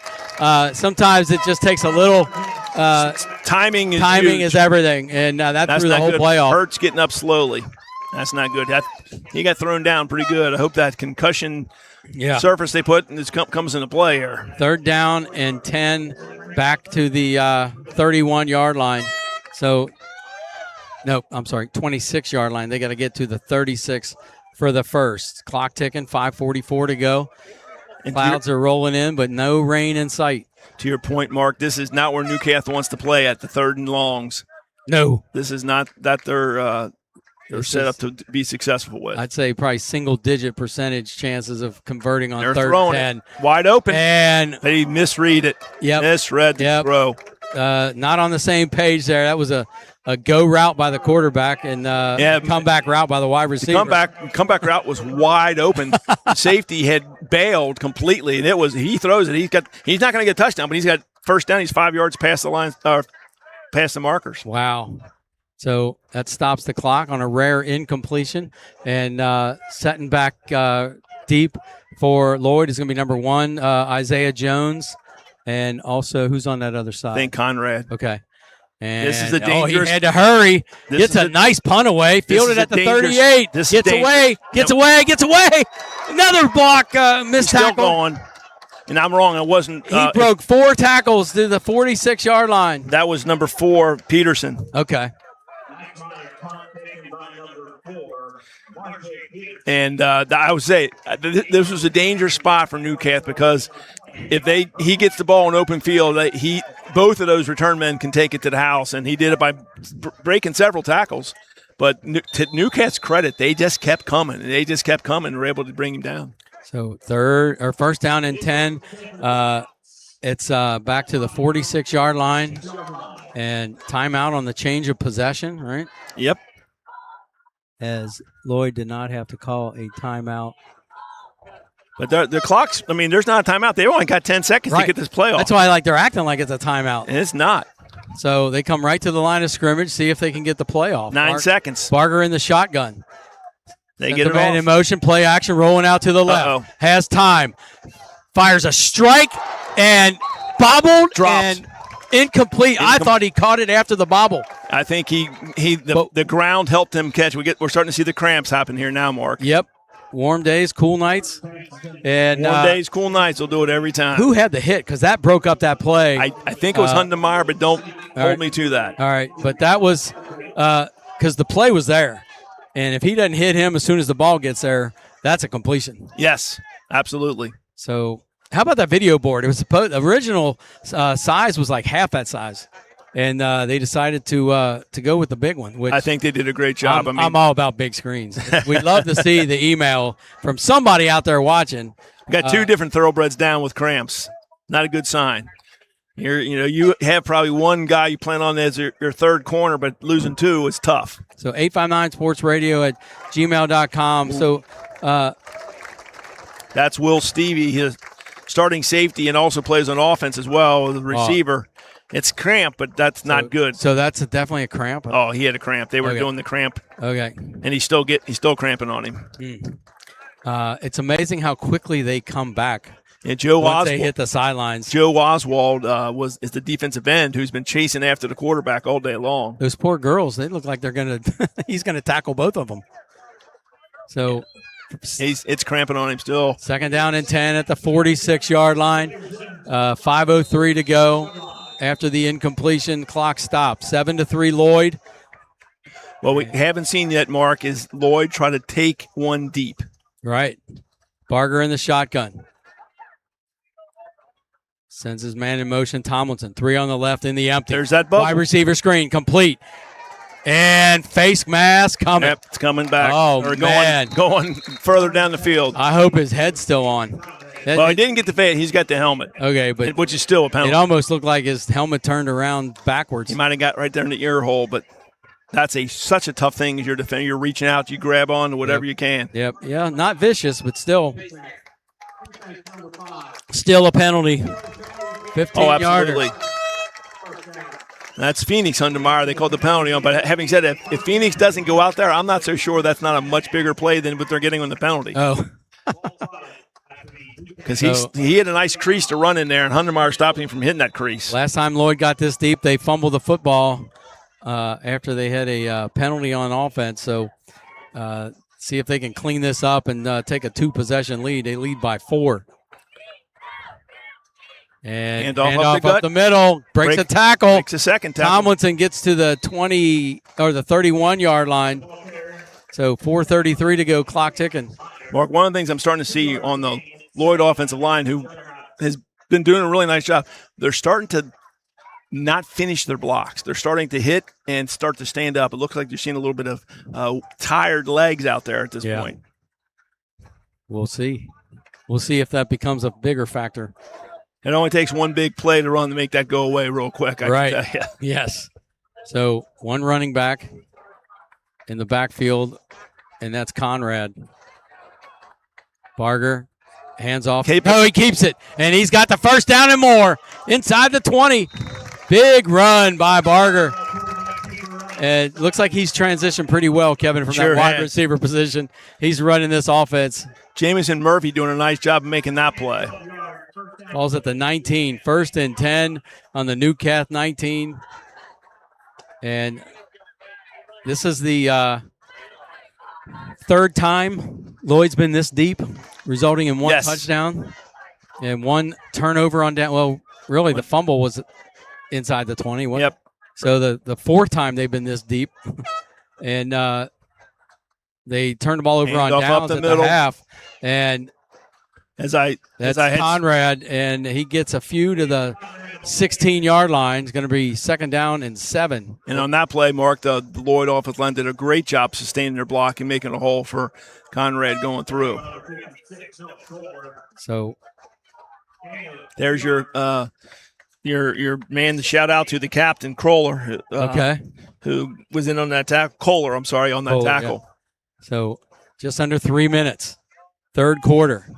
Big possession here for Lloyd. And Barger, play action. Wide receiver screen complete. Has a blocker. Is that a hold? That's definitely. You can't. If he doesn't throw him to the ground. You can't throw him down. You can block him, but if he doesn't throw him to the ground, they don't call it. But he throws him to the ground. That is absolutely. If he just blocks, it's different. Like that is. You don't need it. That's the young man, Mark, who did the pose before. Oh, okay. And again, another little just. But which wasn't called, by the way. But yeah, But yeah, that was. Otherwise, that was a good block. But the throwing to the ground is what stopped, which would call that penalty to come out. And I was gonna say, how much easier would this game be if you could really do that? So depends on it's easier for the offense. Yeah, not so easy on the defense. That's what I mean. Yeah, spot foul takes it back to the. Should be about the 22, I think. No, they've got it. Yeah, it should be about the 22. Oh, gotcha. Okay. I thought they had already walked. No. Okay. Yeah, that was. So 2nd down and 12 or 13. 13. Ball's at the 22-yard line. So that, man, if they can't get in the end zone, that's costly. And 2nd and long is after looking at 1st down and goal, right? Yes. So Barger sends a man in motion, hands off up the middle.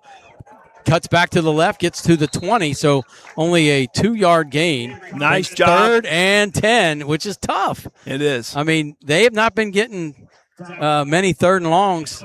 That was Max Meyer, the kicker, who made a nice play on that to keep that at a very short gain for Lloyd. Big 2 plays here for Lloyd. Go ahead, sorry. I'm assuming they're going for it no matter what. They can get this down. Yeah, 3 points gives them a 7-point lead. I think they're outside his field goal range at the moment. Gotcha. And play action rolling out left. Wide open. And has a man touch. No, he dropped the ball. He dropped it. He was too open. He had to stop and wait for it. He's cramping. He cramped up as That's probably a factor. And I would say when that knife hits you in the calf, it might dim your enthusiasm for catching a football. That makes it 4th and 11. This would be we had that one in the book. 37-yard, 38-yard kick if they're trying for it. I had that one written down. Oh, I thought so too. Oh, man. They had to say it to Mark. It's the same young man who had the penalty called on him. And Newcastle got a cramper out there. That's Huntermeyer again. Hundemeyer. Is that Hundemeyer? Van Hundermeyer's out there cramping. No, that's not him. That's number 11. 10? That's 11. That's Jonathan Meyer. It's a Meyer one way or the other, but that's the guy 11. on the leg. The guy on the ground. That's number 11 right there coming across the field. No, I'm looking at the guy on the ground now. Oh, there's one at over the here. 19, yeah. That I didn't see. I thought you meant the guy who was down on the ground over by the Lloyd player. He was in the huddle grabbing. So are they brothers? The Myers are their brothers or cousins. There's a Well, I was thinking Hunter. Okay, Hundermer. Hundermeyer's not their brother. Yeah. My bad. Yeah, they don't want to. That he's their leading leading rusher, leading receiver, leading tackler. Yeah.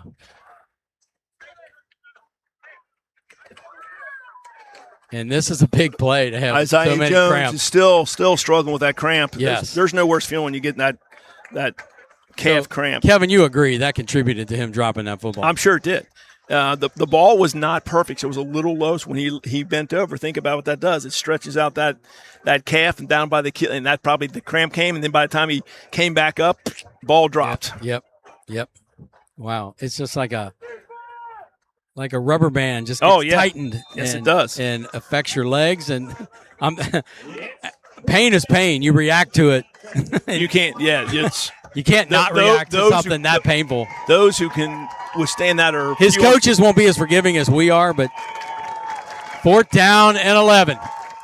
Big play here. 7-3 Lloyd. Dropping back is Barger. He's got plenty of time. Yeah, no one rushing. But now they got him. Now they're coming gets after away. him. He has room. Gets to the breaks the tackle, dives to the 10. I think he's just short. He's short of the first down. He's short by a yard. And then you had two more Newcath guys down with cramps, and that's going to be short of the first down, and it'll be turnover on downs. Oh, my gosh. What an effort. And that last dive shows his field presence. He knew he had to do that to get to the first down, and he was just short. Oh, man. Had his knee not come down first, he got it. Oh, absolutely. I thought he did. I didn't see the knee, but you did. So, and it's going to be the end zone right behind Newcastle offense when they take over 1st and 10 on their own 11, but they'd much rather have the ball at the 11 than Lloyd have the ball at the 10. Newcath has dodged several bullets, and this is one of them right here. Bend don't break. They absolutely right. So take care of the football on this drive and consider yourself in good stead. And Lloyd left points on the field at the halftime where they got down to the 5 and ran out of time. So 1st and 10 at the 11. Newcath in the shotgun. He's got Hundemer to his left. And hands off to him, cuts it back up the middle. And he's not down until he gets done rolling. Yep. He rolled on top of the defender, gave him an extra yard. Ask Isaiah Love. Or Jeremiah Love. Jeremiah Love. Yeah, he'll know that well from the Navy game. Yes. Gets to the 13. Does Notre Dame go undefeated this year? I'm not going to predict. I think your brother-in-law's a chicken. I think the BYU game's a really tough one for him. Yeah. So 2nd and 8 at the 13. 56 seconds left. Where'd the third quarter go? 7-3. Hurt. Hands off and stood up at the line. Gained a yard at the most. 3rd down. And the chunk yards for Newcath are getting smothered. They set the ball. If I'm Newcath, I let this clock around and go to the 4th quarter, but I don't know if they set the ball already, so they can't. Yep. And that play clock is 25 seconds? Yeah, once it's been snapped. Right. Or once it's been set, I mean.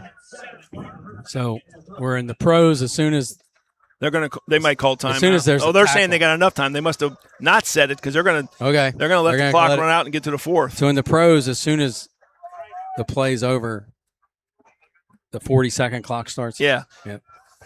So that's going to take us to the 4th. Newcastle got to take over, go all the way down to their other 14-yard line where it's going to bring up 3rd and 7. You've seen some of those players cramping just running to the other side of the field. Are there carts that they can ride down there? That might be an addition. So have they played soccer games on this field yet? Yes, the first official varsity event here was a soccer game. Okay. Who won? That I don't know. Okay. So, what have you ever? You've never seen a bigger traffic jam than you'll see leaving this place tonight. Coming out of this line. The good news, Mark, for a bigger crowd, you've got that entire parking lot over there as well. So there's 2 parking lots that you can use. Gotcha. Because the fireworks, you'll see all of that. Oh, they have the fireworks up here, and they have a great festival up here. It's really nice. If I'm Jeff Shulkins, I'm selling tickets right now for this press box. Oh, yeah, you probably can't see that, but that side over there would probably be good. You're right. Good idea. So, hey, don't think they won't hesitate to do that very thing. Can you see fireworks from your house? I can see him, but not much. Okay. He's got those trees in his way, though. Well, that can be fixed. Exactly. Big play right here, Mark. Oh, yeah. 3rd and 7. Ball's at the 14 for Newcath on their own half of the field. Hurd in the shotgun. One hand reception on the snap again. Gonna roll out. Not much And to go. he's near the end zone. Gets out of the end zone. Avoids the safety. Woo! They're going to be punting from their own 1. That's going to make it tough. Yeah, that's when you kind of throw that one away. Oh, get out there and just throw it away. That's the new quarterback right there. Throw that ball away. 7-3, Lloyd looking to take over deep in Newcath territory. And if you're Newcath, you don't have much room back there. This punter has Lloyd's a little light on players at the moment. And so is Newcath. So the attrition's happening in smaller schools when you lose those guys. Here comes another guy from Lloyd. My gosh. They only had 9? They only had 9 players on the field. All right. Who's the punter? That's Meyer, I believe. And this has to be catch it and kick it, and he did. Now the wobbly at the 34-yard line. Gets a block. Yeah. Gets another block. He's going up to the sideline and out at the 2. Oh man, almost a punt return. We got a flag. There's a flag on the field. I think they're going to call illegal block. Illegal block, like a crackback. I don't know if it was a crackback or he got him in the back. Yeah. Okay. And I'm not so sure that wasn't an assist, a smart assist by the Newcath sideline, because they were pointing it out. They were pointing right there, and then the flag came out. Oh, gotcha. Again, so hey, my guess need to tell you what you saw. I got a feeling, again, Lloyd would not be upset with the call. They would be upset with the timing of the call. Yeah. That's a huge penalty, Mark, because that's going to put the ball all the way back at the 35 at least. Oh, my gosh. So Lloyd has – no, make that back. So take it out to the 38-yard line. Lloyd has ended the half on the 4-yard line. Yeah. They have fumbled on the 20 of Newcath. And then they had they would miss it on the 11-yard line. They lost track of downs, and here in the third quarter, the hold over here on the illegal block, whatever that was, they put them back. And now this penalty takes them back. Instead of the 2, they're at the 38. So they're running out of toes. Oh, they're not. They have a different guy at quarterback, Mark. All right, it's going to be a little wildcat, and it did not work. No. Mark, I got to wonder. No, he's coming back in. But was he cramping? That's what I was wondering, if we had an injury from the quarterback side. Right. So that was Conrad on the direct snap to the Wildcat. Looked more like a kitten. 2nd and 12, all the way back to the 41-yard line. 2nd and 13. And another. Who's the injury? I don't know. Lloyd's waving. Oh, one of the players on one of the linemen. I'm guessing that's what it is. Well, he looks okay. If they call a timeout for the injury, someone's got to come out. Somebody's got to leave. They're not going to call an injury. All right. If that's a timeout for injury, somebody's got to leave the field. They they got a little grace there. Maybe Bishop Ifford gave it to him. So rolling out to his right is Barger. Oh, and he's got a couple blockers. He's got room. And waits and pushes his blocker in the back. and pushes him forward, and he gets 9 on the play. Nope, he they- gets 12 on the play. No, yeah, you're right. To the 29. They just caved that left side of the Newcat defense. Really nice job by Lloyd getting outside and hooking their defender and just making that You gotta nice hand it grease. to Coach Brotzer with the play calling tonight. But, the players are just there's times where they self-destruct and kill these drives. It's the first game of the year. Those kind of things happen, I guess, But you're right. They've had the drop ball in the end zone for the cramp. The cramp was a great play. Yes. Call. I mean, they had that wide open. You couldn't get any more wide open than that. So 9:21 to go. 3rd down. Clock ticking. Wow, that was weird. It was stopped, and then it went fast. Oh, that's an offside by Newcath. Oh. The hard count, was it? Yep, By sure Barger. Got him off, drawn offside, so that's going to be a 1st down for Lloyd. An easy one. Would have been interesting to make Lloyd run a play there, but you make it easy on him to the 24-yard line. 1st down and 9-10. You had a blitzing Now, back. shouldn't the clock be stopped on a penalty? I would think. It's running. You had a blitzing back of their mark who could not control himself, quite honestly, come down to. So hand Hand off off in the wide backfield, open. and he's headed to pay dirt. 6 for Tomlinson. He was almost untouched, Mark. Yeah. They ran that little counter or belly back, if you want to call it. And what I saw also there, Mark, is a couple of the Newcat defenders who read it. They don't have it in their legs right now. I don't know if it was cramping or whatever. They just couldn't quite get there. Yep. So a 10-point lead right now. Could be 11. And now the field goal kicker is 31. Yes. And we don't have a 31. Low snap. Right? Kick. Yeah, we do. We know it. We have him. Who is he? Number 31 is Nuno Gomes. Gomes. Okay. And he got another one. That was a good job by the holder. I'm not sure who the holder was, but he did a great job. The snap was low. He picked it up, set it, and was able to get the kick through. So he's got 4 points, 2 points tonight. 2 extra points, 14-3. And on the lone points, a Meyer field goal for Newcath. Yes. They would certainly love to at least get into the end zone here in the 4th quarter on their inaugural game on Bob Schneider Field. Again, as you've seen, because it was a hot day, and you're seeing that the cramping, you're hoping if you're Newcath, those guys who you're counting on to make those big plays still have their legs underneath them to do it. Yes. What are you doing next Friday, Bill? Belterra. Working. I don't think we're playing at Belterra.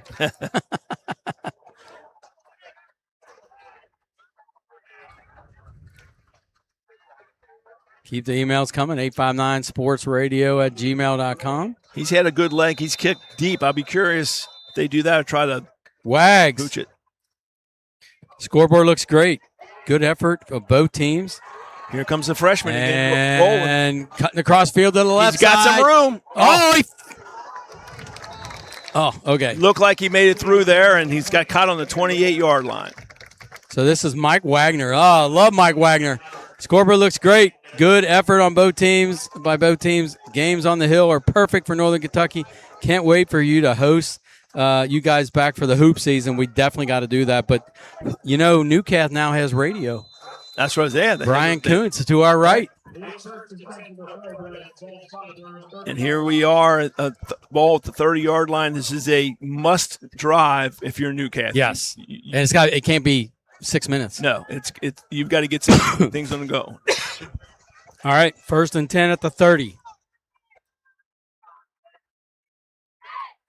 Hurt gets the snap, dropping straight back. Gets flush out of the pocket.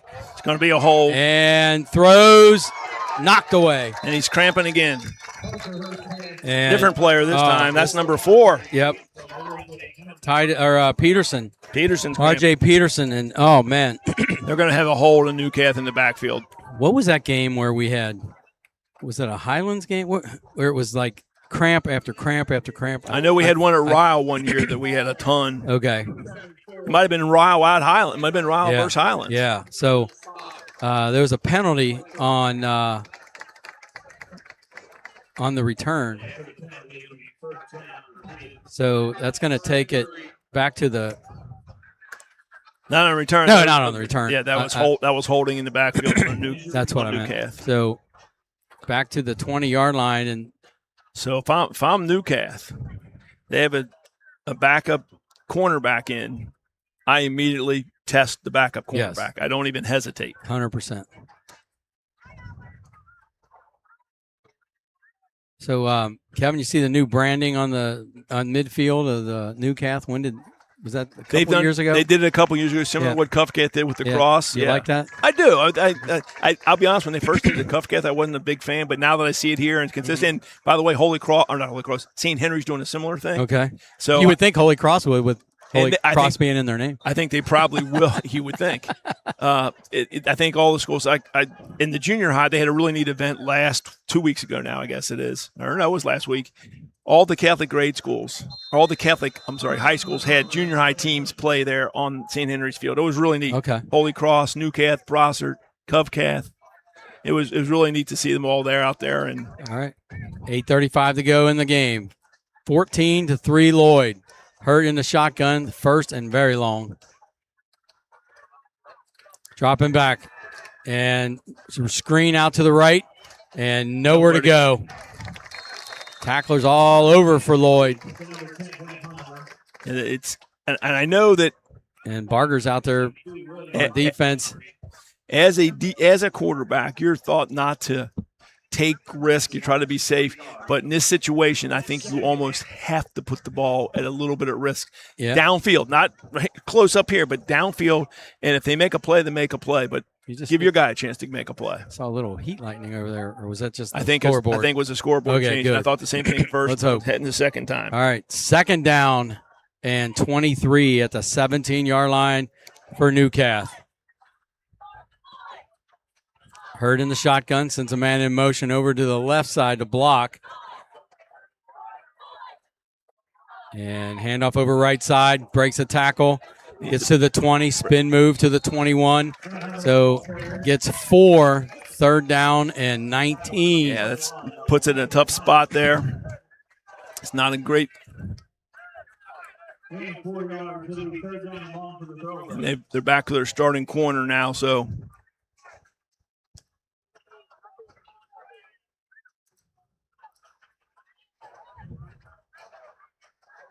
So Lloyd has seemed to get a little more life in their defensive line. I mean, they're starting to come out and getting put a lot of pressure. This is almost a gut check for you, is what kind of shape you're in if you're both teams. Right. And, I mean, I know, it's going to be a tough to win here for Newcath, but you want to finish strong. Yes. And another one-arm catch on the Screen. snap. Nice call. Complete. Nice call. Gets away, Nice gets call. to the 30. Yeah, he's open. And It's he's a to foot the race. 50. It's a foot to race. the 40. You need to to cut the back. 30. You need to cut back. To the 20. Out of bounds around the 10. No flags. What a great call by wow. offensive coordinator Stu to really work. And then a great execution and a great run by Hundemeyer. You can tell at the end he was just running out of gas. Yes. He's been out there, I think, almost every play. And he the was just running Lloyd against- defender had the angle on him, Yeah, too. he did, for sure. What's going on? They got another player down with cramps, and the same player we've seen down several times. Wow. That's all the way to the 12-yard line. So new life for Newcath on the absolutely. biggest play by a lot. They were first and 23 I was already thinking, what would you do? I would. third and 19. What a great call. Wow. That screenplay worked. And then Hundemeyer did a great job following his blockers and then turned it on. Like I said, the Lloyd defender did a great job, but he had the angle, and it showed. So, and let's see, timeout situation, 3-2 in favor of Newcath. And Newcath hopes that becomes a factor. Oh, yeah, absolutely they do. And, again, if you're Newcath and you can score. You can get a field goal here and cut it to one possession. I know you want to score. I think you go for the score here. My point is, because then you're thinking, if I can score with 4 minutes or more on the play, then I don't have to onside kick. Yes. If I score with less than 4 minutes, yes, you almost have to onside kick. Well, not with 3 timeouts. But with their offense, they're going to have a hard time tossing it all downfield a lot. So I think you're right. You can't with 3 timeouts. I think the cramping is going to become a factor here. It's all, with who's not playing. It's on both sides of it. Hundemeyer, he's back out there. I expected him to take this play off. I really did. Yep. So they're going to water him down, I think. all right. That's an official. That officials can make that call if they see it. Yeah, I like that. That's a great. And just think, Kevin, how hot. Oh no, he's not off the field. That's why they didn't. Oh, because number one, He was still there on the side. Didn't. How hot could it have been today? Like in typical first game fashion. We've come out the games where it's just under the heat index. They're out there taking temperatures every 10 minutes. The ADs because it can't be 105, right? Right. The heat index can't be 105. Right. So, but we've been out here before. When, if you remember, I think we had a couple games they pushed back. Yep. Start to get it cooler. Yep. How perfect of a night is this right now? Sit out here. Not if you ask Isaiah Jones. Yeah, he's going to be eating a lot of. He has some pickle juice. He'll be drinking here. Yep. And too bad they can't help him. I mean, he's going about a foot at a time. Newcath had two trainers carrying their guy off. I mean, aren't you surprised they don't have somebody with under each arm just helping him get off? Very surprised, unless they're trying to. Like that helps. Helps a lot. Get it out? I don't know. But so first down and 10 at the 12 for Newcath. They trail by 8. 6:35 to go here in the game. And Hurt is in the shotgun. Got one running back to his right. And he hands off to him and spins. Fritz makes a tackle. And gets inside the 10 to the 7. So got 5 on the play, and I think they kind of got to hurry up. Mark Hundemeyer, I'm impressed. Yes. I'm impressed. Tough kid. Yes, he is. Those were not easy yards to pick up right there, and he went to the belly of the beast, and he kept on fighting. 6:15 to go, clock ticking. But, man, they take the whole play clock, don't they? I think they're okay with that, Mark. I think they don't want there to be a ton of leftover time. Well, they got to get the ball back, so. They got to score first, one way or the other. Right.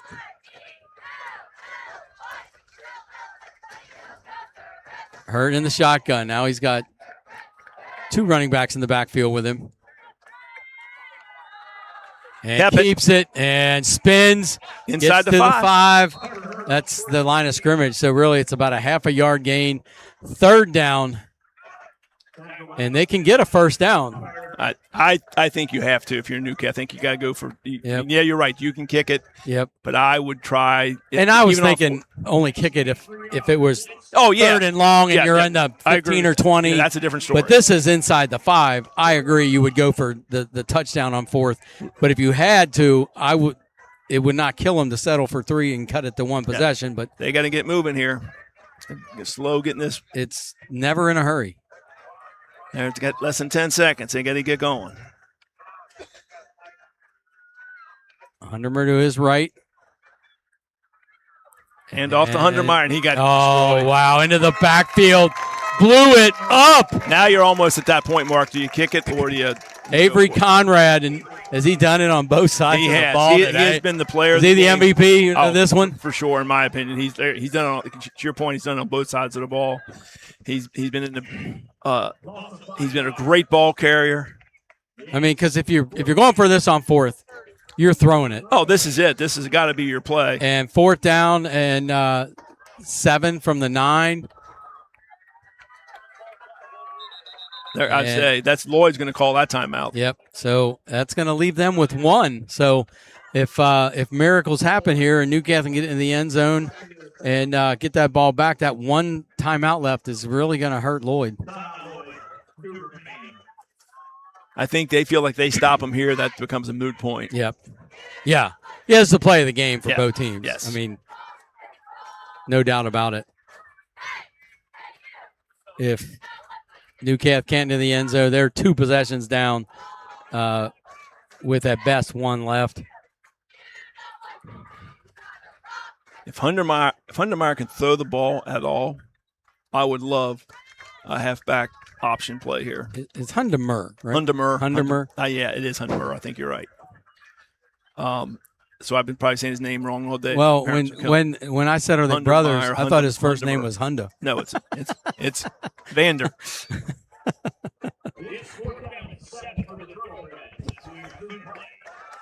This is a big play. 3 wideouts to the left. One to the right.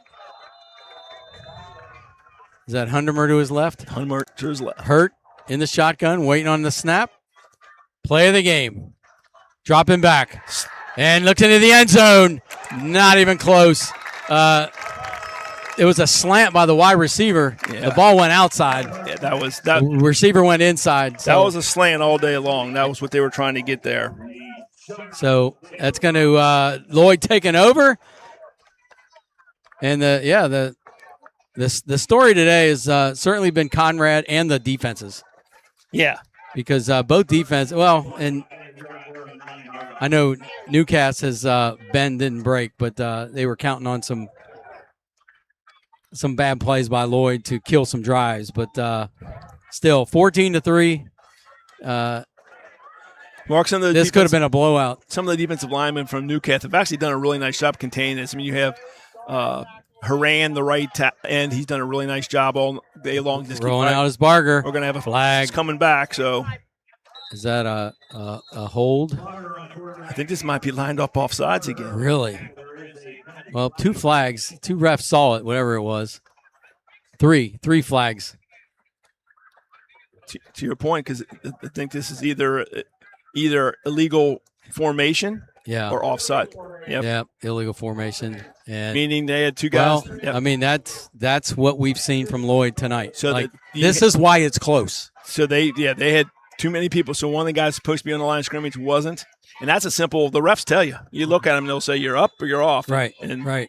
They just aren't doing, they're probably tired. How many do you need on the line? 7? You got to have 7 people on the line of scrimmage. So and 4 in the backfield.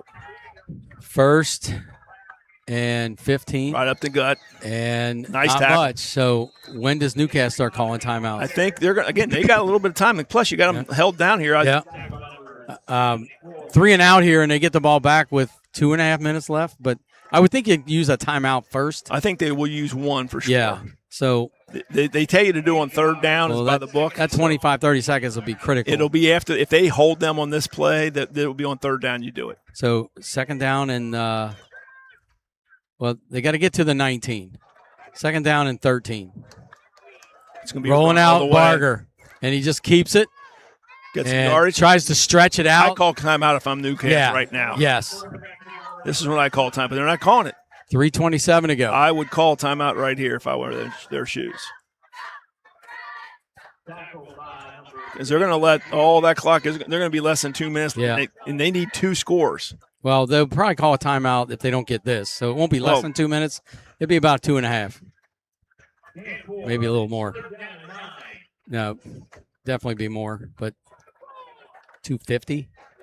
So 3rd down and 8. But you got to have 2 scores. Right. Under center is Barger. Right up the gut. To the tailback. Oh, he's got room. 1st down. And that probably puts a bow on this one. It does. And takes it to the 24-yard line. Explosion there. And was that Tomlinson? That was Tomlinson. And he's limping. And I don't know if that's he got cramped or got popped. He got hit low. Yeah, that looks down. like a knee. Yeah. I think it's just probably a shin. Yep. Maybe it is the knee. Hopefully not. So, and Newcastle not using timeouts here. So, 2:27 to go. 14-3. They're going to wait for this guy to start counting in the back here, Mark. When he puts his arm up with 10 left. Yep. And hand off to the tailback. So unless you get a fumble, it's nothing. They're going to call a timeout. Now they're going to call and probably use 2 more to try to get it back with a minute or. Hey, crazier things have happened. You're going to try to get it. And to your point, now if you're not close, you try to get points on the board, make it a onside kick situation. Yes. So.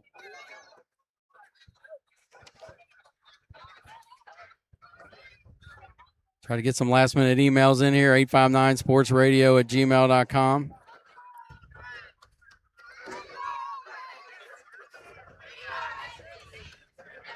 Going to be 2nd and 10 at the 24-yard line. And Okay, the only win that didn't happen tonight here was the win on the field by Newcastle, but everything else was a huge win. Absolutely. I think it's in the way, actually, with the way the team has played, I think it also bodes well because they really scrapped all night long. I mean, Lloyd's a solid 3A team. Lloyd, and Lloyd's going to – Newcastle is it 1 or 2? They're 1A. 1A. So this, this was a good test for them. Oh, absolutely. So 2nd down and 10. Barger under center. And delay handoff and nothing. So all timeout. And you got to love the enthusiasm on the tackling by Newcastle to end this one. Well, they want that ball come out. So they timeout. So 2 minutes exactly left. So they'll have a minute 50 left and no timeouts if Lloyd doesn't convert here. Correct. And again, that's just the reason I had said that I would use them on the previous series, just because I don't think they're built to throw the ball downfield, especially against this Lloyd defense with some really good athletes in the secondary. Right. I think that. But having said that, they're there. I mean, they're this game. Crazier things have happened. Trust me. Well, Bill's throwing his hat. He's mad. Took off a day of work, and he was expecting a victory. Well, it was great to have you back, Bill. It was. Thanks. Hope you win a lot of money. No, you're working next week. You're not gambling. No. I'd be surprised if anything but the quarterback touched his football. Right. Don't risk a fumble and a handoff. He's going to run to this way to the outside. Barger's going to run to the left side and turns it upfield. He's gone. And he's gone. Oh, outruns everybody. Barger to the 5, touchdown. Oh, man, you talk about an exclamation point. Yeah. Wow. And also shows you the where the cramps and the fatigue set in. Makes a difference on Newcastle defense. Absolutely. Trying to catch him. So this is going to end up looking like a 18-point victory for Lloyd. This game was much closer. Oh, yeah. Yeah. Well, but also wasn't with the scores that Lloyd could have had. Without a doubt. So it probably makes it a little more what it should have been, but good snap, good hold, kick is up, and third extra point there for Romes, or what's his name? Gomes. And then really, I think the good news for Lloyd is that this quarterback grew up a lot in this game. And we saw with his feet why he got 1,500 yards receiving last year. And he's a weapon. I think you'll see that used more. And then when you roll him out to this side, now what do? If you release one of those guys deep, boom, now you got some offense. Man, he turned that corner, and it was smooth sailing. Yes, it was. So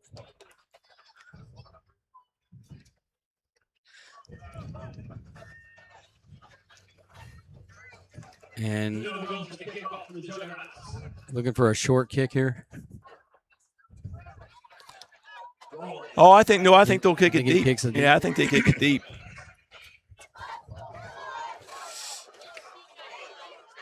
$1:49 to go.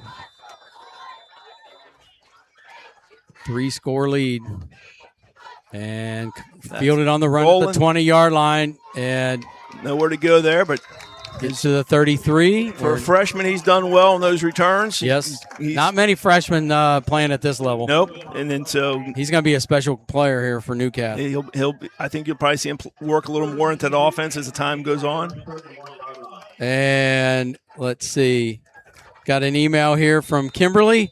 Number 59, Brandon Carter. 27, Isaiah Carter. Grandma's watching. Go Lloyd. Love when the grandparents are watching.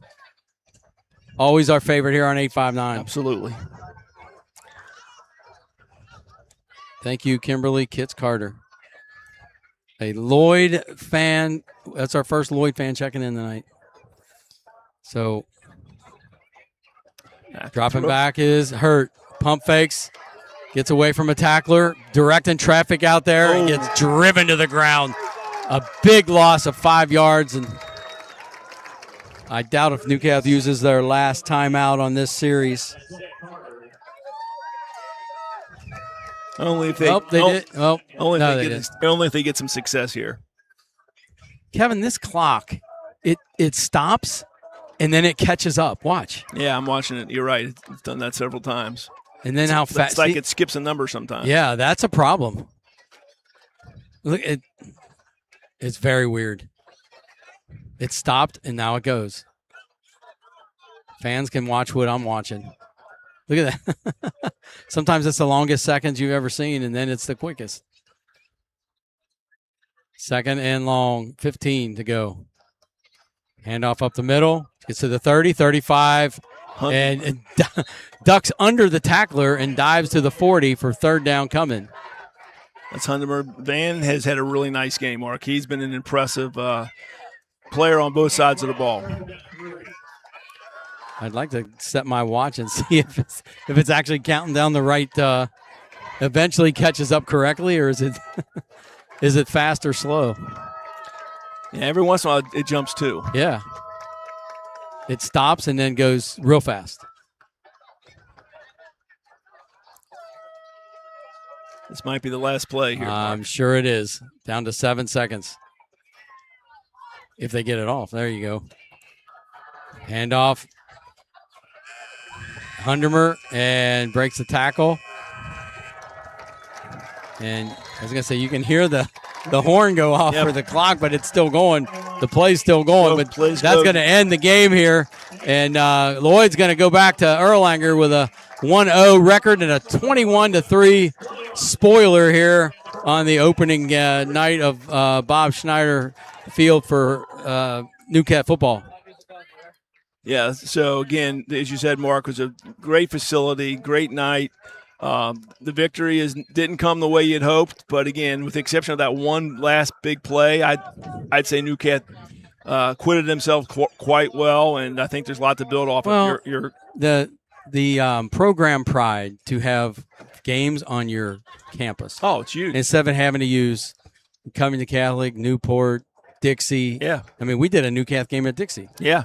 And it changes the excitement here that these fans are going to get to enjoy this, 5 nights a season. Hopefully more. As I'm watching Mark and all the Lloyd players showing Van Hundemer some love at recognizing the effort that he put out. So that's impressive from the Lloyd players doing that as they're coming across the field. Oh, we got an email here from Christina. Way to go, 59-27. And Christina is proud of you both. All right. Hey, you can pay me later for that electricity. All right. Thank you, Christina. Let's see. Didn't check on any other scores around Northern Kentucky. I don't want to abuse your last name, so Christina M. See if I got any scores. Oh, here. That's right. Covcath Ryle should be a big Colonel win, I would imagine. So, Coach Culp here touching this that he coached both Terry Brown and Dan Wagner.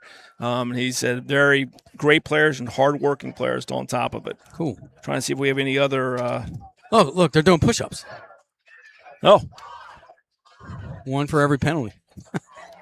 Might be doing a lot. I say that in jest, but, I mean, I've never seen a team have to do push-ups. Yeah. So,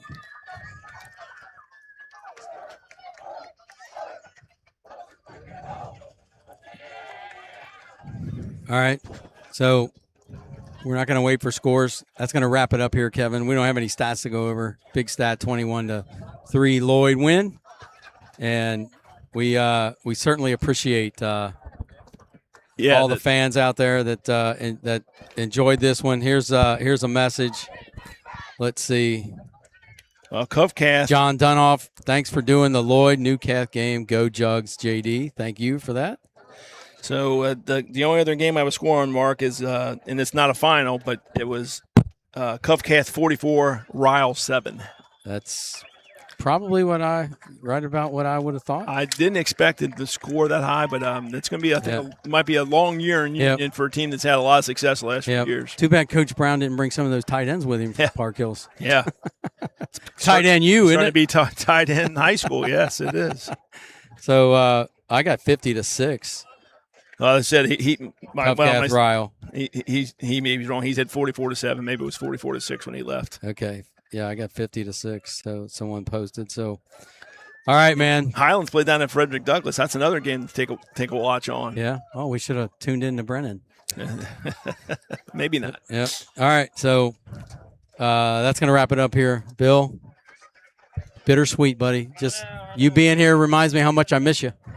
The best. Is he the GOAT? He's the guy. He's the man. There was a new cat guy here that knew you were going to be here. He's like, oh, Bill's the greatest of all time. Bill's been doing this since I coached junior high here. Wow. And he was my filmer back in the day. Did you do it when I was at St. Joe's? I was your Equipment manager. That's they had film when he was coaching here? Just barely. It was more of just when those papers you're trying to draw on. All right, man. Thanks, Kevin. Thank you, Mark. Figure out after this week. We'll figure out next week. That's how it goes. Yeah. So we'll see what the big game is next week, and we'll be there. So God bless you, fans. All you fans out there in the 859 and beyond. God bless us, US of A. Pray for your country, your troops, all the first responders, and all the medical people in the hospitals and doctors' offices around the world, and also the athletic trainers, as we saw tonight, how important they are. Absolutely they are. So God bless y'all. We'll be back on